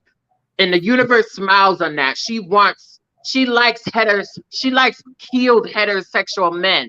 She wants families. So of course she's gonna want good fertilizers. She's gonna want good producers. You know what I mean? She's gonna want protectors and providers. You know what I mean? But they don't to me, black men don't know how to fight the system because they don't know how to utilize the gay people in their tribe. They don't know how to utilize the women in their tribe. You're supposed to utilize everybody in your tribe in order to, if systematic oppression is systematic, you're supposed to systematically attack it. You're supposed to use everybody in your tribe. You're not supposed to say, well, he's gay or she's gay. I don't want nothing to do with them. They can't. No. You're not supposed to do that. You're supposed to gather everyone together and you're supposed to systematically deal with it. That's how the bad people back then won. They did. That's how they won. I am very, again, excited. Imani, I know we were going to talk about something that would have caused problems. We're not going to do it. I think this is where we should end the stream because I like the positivity here. I like the fact that everything sort of shifted and we're in a good place. At least I feel good. So, I feel good too. Just having to speak to you guys. Just like everybody is kind of fighting and they're lost and they're scared and they're hurting. You know, I want to be able to. We need a counteractive to that. We need a counteractive to that. We do. Imani, go ahead. You said you wanted to say something about her. It is her, right? Yeah, it's her, definitely. Boy, everything. It's definitely her. Yeah, I just wanted to say your vibes are very good and very positive. You would be a very good YouTuber, I think. And also you remind me a lot of I don't know, people in the comment know this guy, but Spiritual Soul. Like he also gives out very positive vibes as well. And you remind me a lot of him, like a female version of him. So thank you. Yeah. Thank you so much. Thank Yeah. you. And also I agree with your point about straight black men and gay black men. I think gay black men could also provide a lot of things that straight black men lack in some areas. And I think that friendship would provide a lot of things that straight black men are missing. Yeah, So they could. That's why I'm saying. That's why I want to start a channel to unite the tribes. I want to start a channel where if we could get on the same page with straight, gay, women, everything, and then globally get on the same page with all black people. All black people globally need to get on the same page, and then we could help white people. We could help Hispanic people. We could help Indian people. We could help everybody after we are helped, because we are at the bottom. We are. And we're choosing to be at the bottom. We're choosing to be at the bottom. And we don't have to be at the bottom. But a lot of our people are lost, and they're not understanding the bigger scheme of things. They're not understanding how they're being used, how these people want you to be angry and choose a side. If you choose the side of Democrat, you choose the side of Republican, either side is still a side. You still lose. You still lose. You do, because you still play into their game. Whether you choose to be a hero or a villain or a civilian, you're still part of the Marvel universe. Like, you know what I mean? So they're still profiting off of you. So you have to stop. And you have to get away from that completely. You have to get out of that matrix. You have to wake up. You have to say, what? Erica, by the way, this is it. But Erica, I hope Erica heard you say that. Erica has been talking about the matrix a lot lately. Yeah. And how my Instagram name is Oracle something. I said my Instagram name is Oracle something. I just feel like I would sound more feminine if I was more relaxed and feeling like that. But I feel like when I talk this truth, I'm roaring like a panther. So I'm not going to sound feminine, because that's not a panther in its rested state. It's roaring because it's pissed off. I think that I am the universe's panther. That's what I am. I'm her panther. That's what I am. I'm her leopard. Thank you so much. I really Thank you enjoyed. so much. Thank you so much. I love that I got to talk to you guys. I love you guys. Like I want you to keep doing the right thing. I know how hard it is for you with the responsibilities and stuff, but I want you to know that the universe is smiling on you and you're walking the right way. I know that there's no kind of reward for being human and stuff like that, but there should be, you know what I mean? There should be someone who could say you're on the right path, you're doing the right thing, you're healed, you're able to give advice because you're healed. You know what I mean? So you're coming from a not agenda place. Like you don't want nobody to hate nobody. So you're coming from a balanced standpoint. And I love that about you. Like I see that in you. And I definitely I subscribed. Like I did. I subscribed. I knew I was right about you. I was gonna talk to you privately about this, like on a video chat or something, but I spoke with you in front of everybody because you know what? I have to stop hiding. I have to stop. I I appreciate it and I welcome it and I appreciate it because I did this video thinking it's going to be a really sad ending, but I appreciate this ending. I feel energized and I'm thank really you. excited. It's good I'm glad I could make your day better. I hope everybody in the comments feel that energy too. That's how you know there is truth in my words, because if it makes you feel good, there is truth there. It is not because I gave you a compliment. It's because you can tell that I'm not trying to butter you up. I'm not trying to lie. I'm not trying to steal power for myself or for women or for men or for anybody. I'm just trying to love. I want everybody to love each other, no matter what. No, we are all brown paintings. All Black people are brown paintings. We are brown art. You do not talk about how somebody art comes.